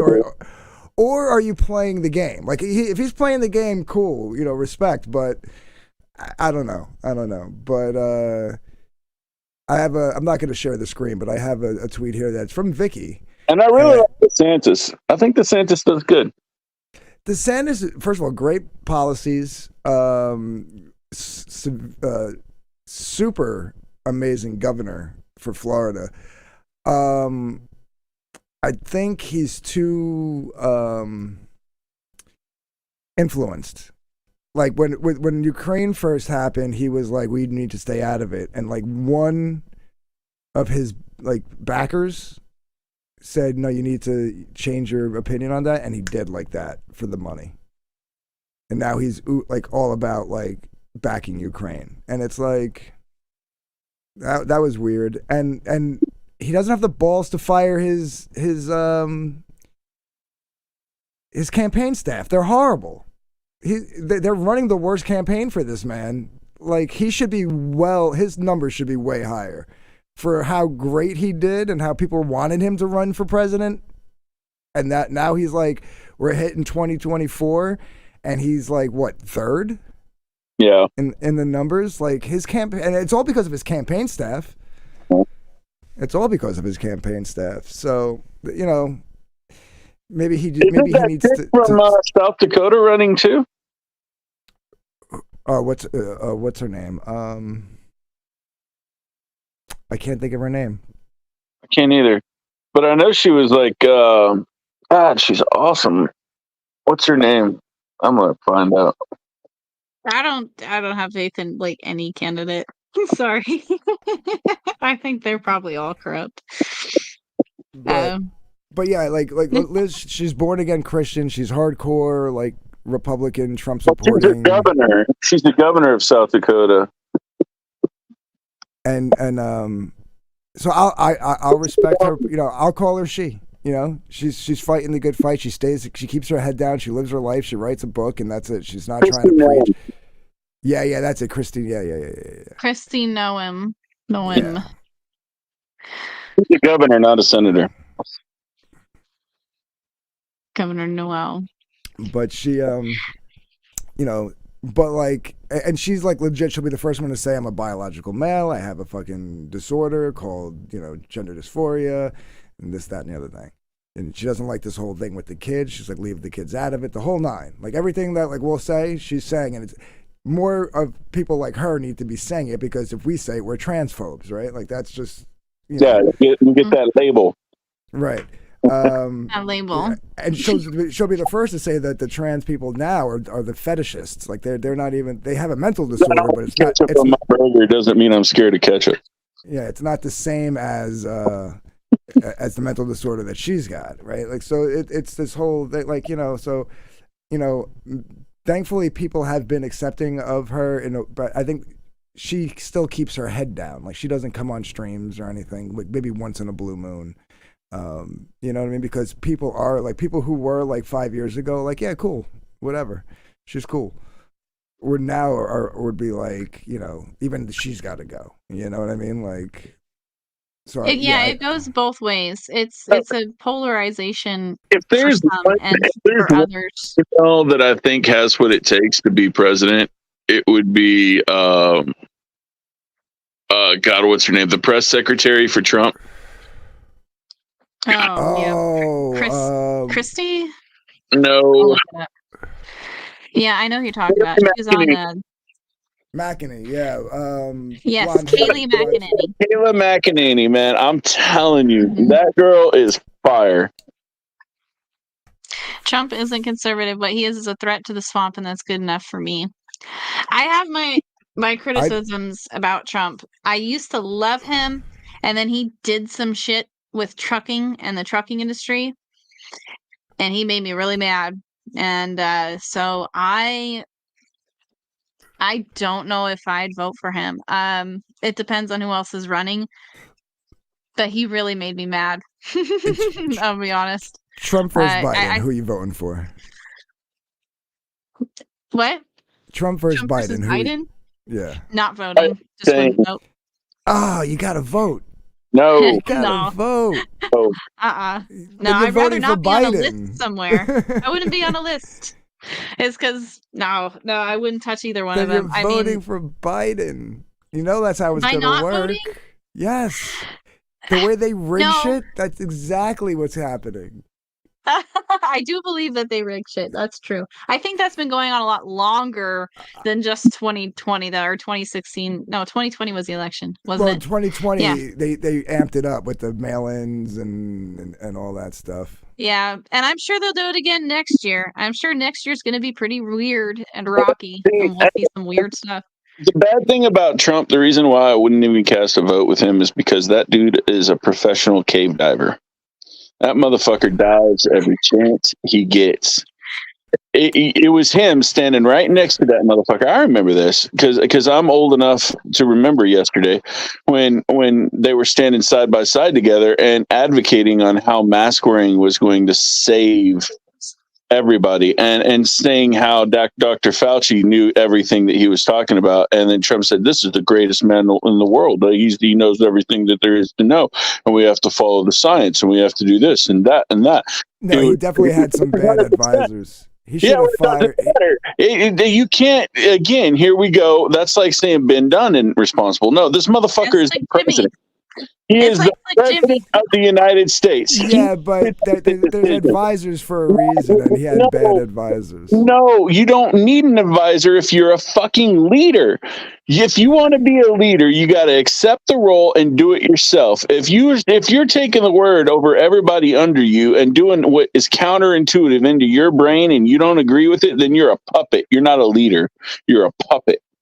And that's what this. Well, as a president, you need advisors because you can't be monitoring everything 24/7. You know, as the president of a country, but you need better advisors. Like there was a couple of people he should have fired after like the first year. That like he was the first one to put on masks. He was the first one to encourage the lockdowns. He was the first one to print $1 trillion coin into circulation and cause inflation. That was him. He did that. The problem that he faced was with all the scrutiny, he was too scared to put the fist down on a lot of stuff. And he was also the first one to start a trade war with China and shut down all of trucking across the United States. He was the first one to do that. And then they had all these truckers go up to D.C., all that black smoke matter shit, all these truckers go to D.C. and he's like, listen to them. They're outside the city limits. They're honking because they love me. No, they're there because they're not making any fucking money.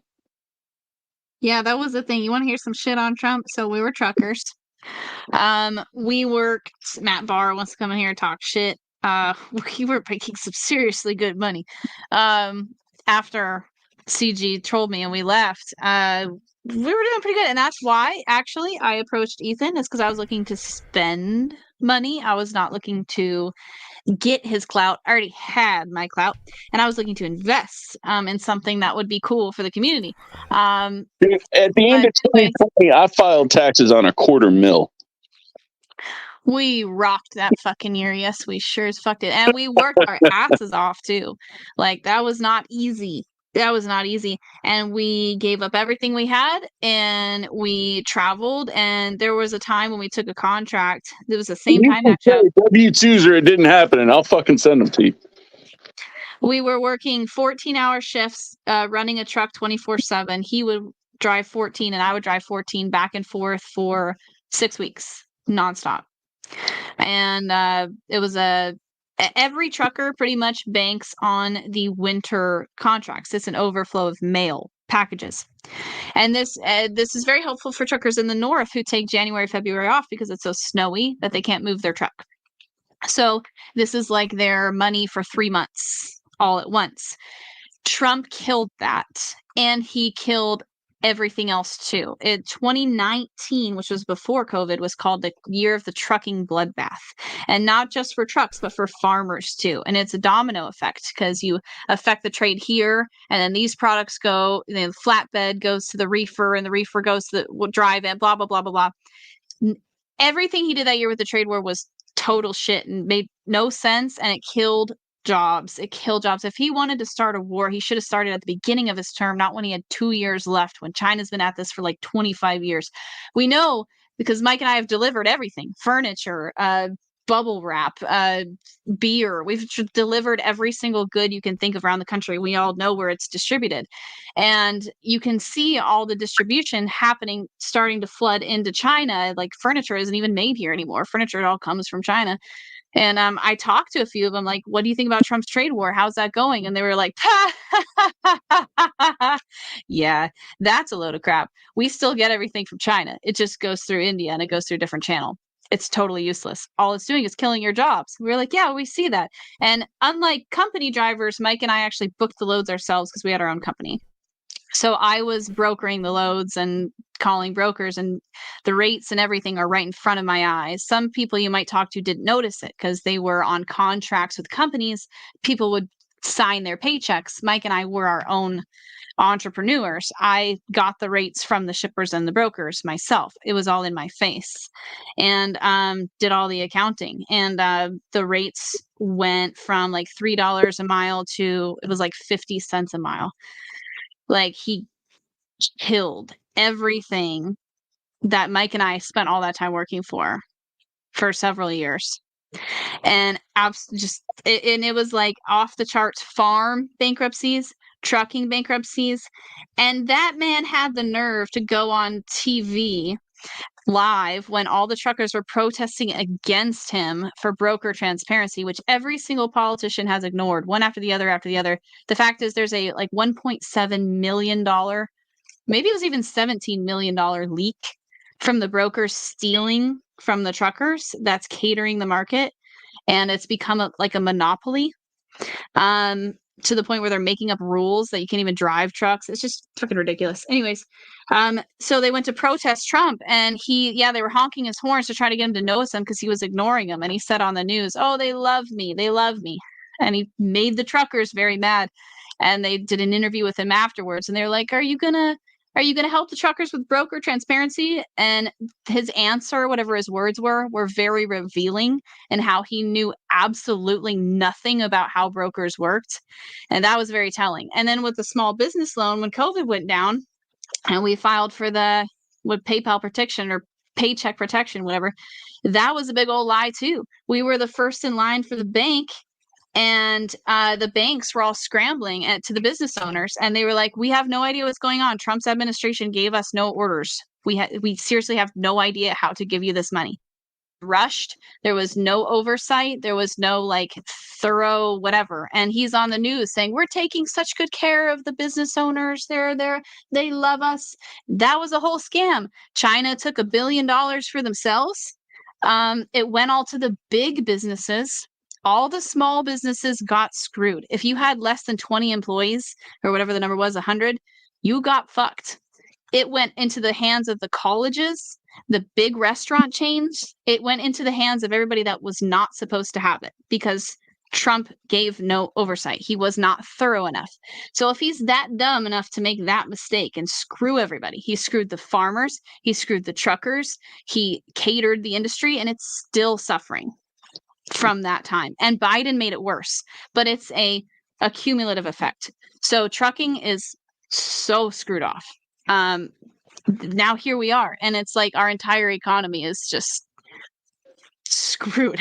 So that is why I do not want to vote for Trump, because I think he is potentially just as worse as Biden, if not worse, in his decision-making skills. Anyways, that's my rant. Yep, there you go. That's how Trump screwed us. Oh, Vic mentioned Tulsi. I would have voted for Tulsi. Yeah. I mean, I think if she ran now, she wouldn't be a Democrat again.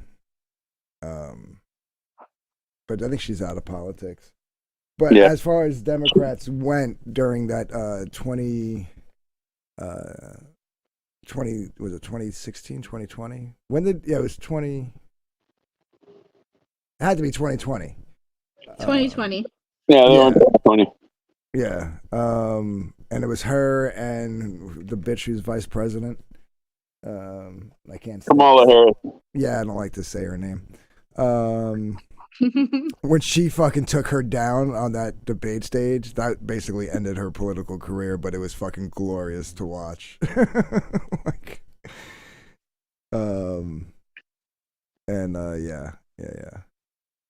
Yeah. Have you seen the conspiracies that Joe Biden is in a skin suit? I did see some about that. I didn't pay too much attention to it. All right. Well, there's some. I gotta get off here, man. I gotta get to bed. I gotta get up at 4:30 in the morning. I was just Oh gonna say shit! the It's same 10:30. thing.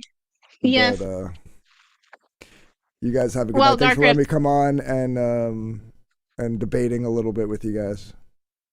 Cool. Yeah. Are you guys squashed now? Are you cool? Yeah, I mean, like I said, like, you know, if you don't mind, I'm gonna play touchy feel a little bit, but like I got no beef. Yeah. You know. Cool. You know. All right. I mean, well, I mean, you did DM me a half hour before you went and Efap me, so I'll give you that. But maybe DM me first, and then if you don't like what I have to say, you can Efap me.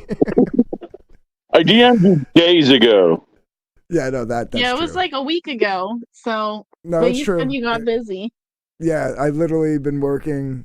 Like, I haven't done anything comic-wise this last week. It's just I'm trying to get all the hours I can in. Today was my only day off in like a week and a half because after Christmas, basically, it's just going to drop off. Because I do private events. Yeah. You know, so it's like I'll work too. Like I also work in the office. Like that's what I'm doing now because my boss is on vacation, the banquet manager. I'm her assistant, so I work in the office like 2 days a week helping book the parties.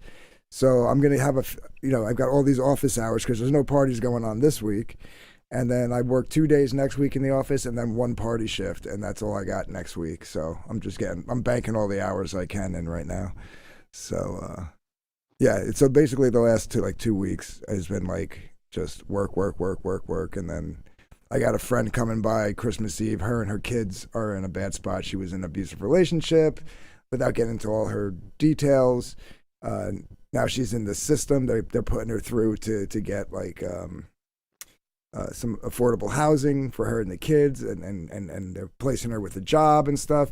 But she's got like about 2 weeks before they got to do it after the New Year. So right now she's in a hotel. And it's so I'm getting the house ready because I'm a bachelor. I live alone, so my house is a wreck. So I put the Christmas tree up. I got everything. I got her and the kids coming by Christmas Eve so they can like have Christmas here. It's actually my friend's sister. I've known them since she was like 10, and my friend was like 15. So like they're like my nieces and nephews. Like we have like a group of friends that are like 30 years strong. Like we're family at this point. So I'm like. And everybody's out of state now, so they're mailing all their gifts here so the kids could come here and open them under a Christmas tree and stuff. So I'm trying to get the house ready for that. And Dillard, one of our boys over in CG, he's having an issue. We sent a Christmas tree and some gifts over to him because his house is under construction. And yeah, it's been crazy. So I apologize. I didn't mean to make it seem like I was blowing you off. really haven't been paying attention too much to DMs and Twitter as that much, you know. So That's cool. you Hey, guys do have me a favor. yourselves. I'm sorry. I said, do me a favor though. Yeah. Tell Matt Barr that's little dick energy. Well, I'm gonna let you handle that because honestly, you guys. I'm just kidding. You guys are a lot alike, and you guys are gonna probably butt heads for about a week and a half after tonight. No, I don't even care, dude. I don't even. He has nothing that I'm interested in. I don't even know who he is. I just like picking on people sometimes. Yeah, well, like what you call it? Yeah, I mean he's a good dude. I've even had we had our little. No, I watch him on streams and shit. He seems funny as hell. I like him. I think he's pretty cool. Yeah, he is. He's a fucking riot. And I love when he's got like all stoned and he starts dancing and stuff. Like it's just he's a good dude. But he's like you. Like if you come at him, he's gonna come at you back. So like that's That's Tell him I was playing. All right. Well, I will. I'm sure he's still watching. If not, I'll let him know. Yeah. You guys have a Merry Christmas, and You too. and I will talk to you guys soon. Cool. Take care. All right, Dark Griff. Take care. All right, bye everybody. Later, JD Kirby. Have a good Christmas, everybody.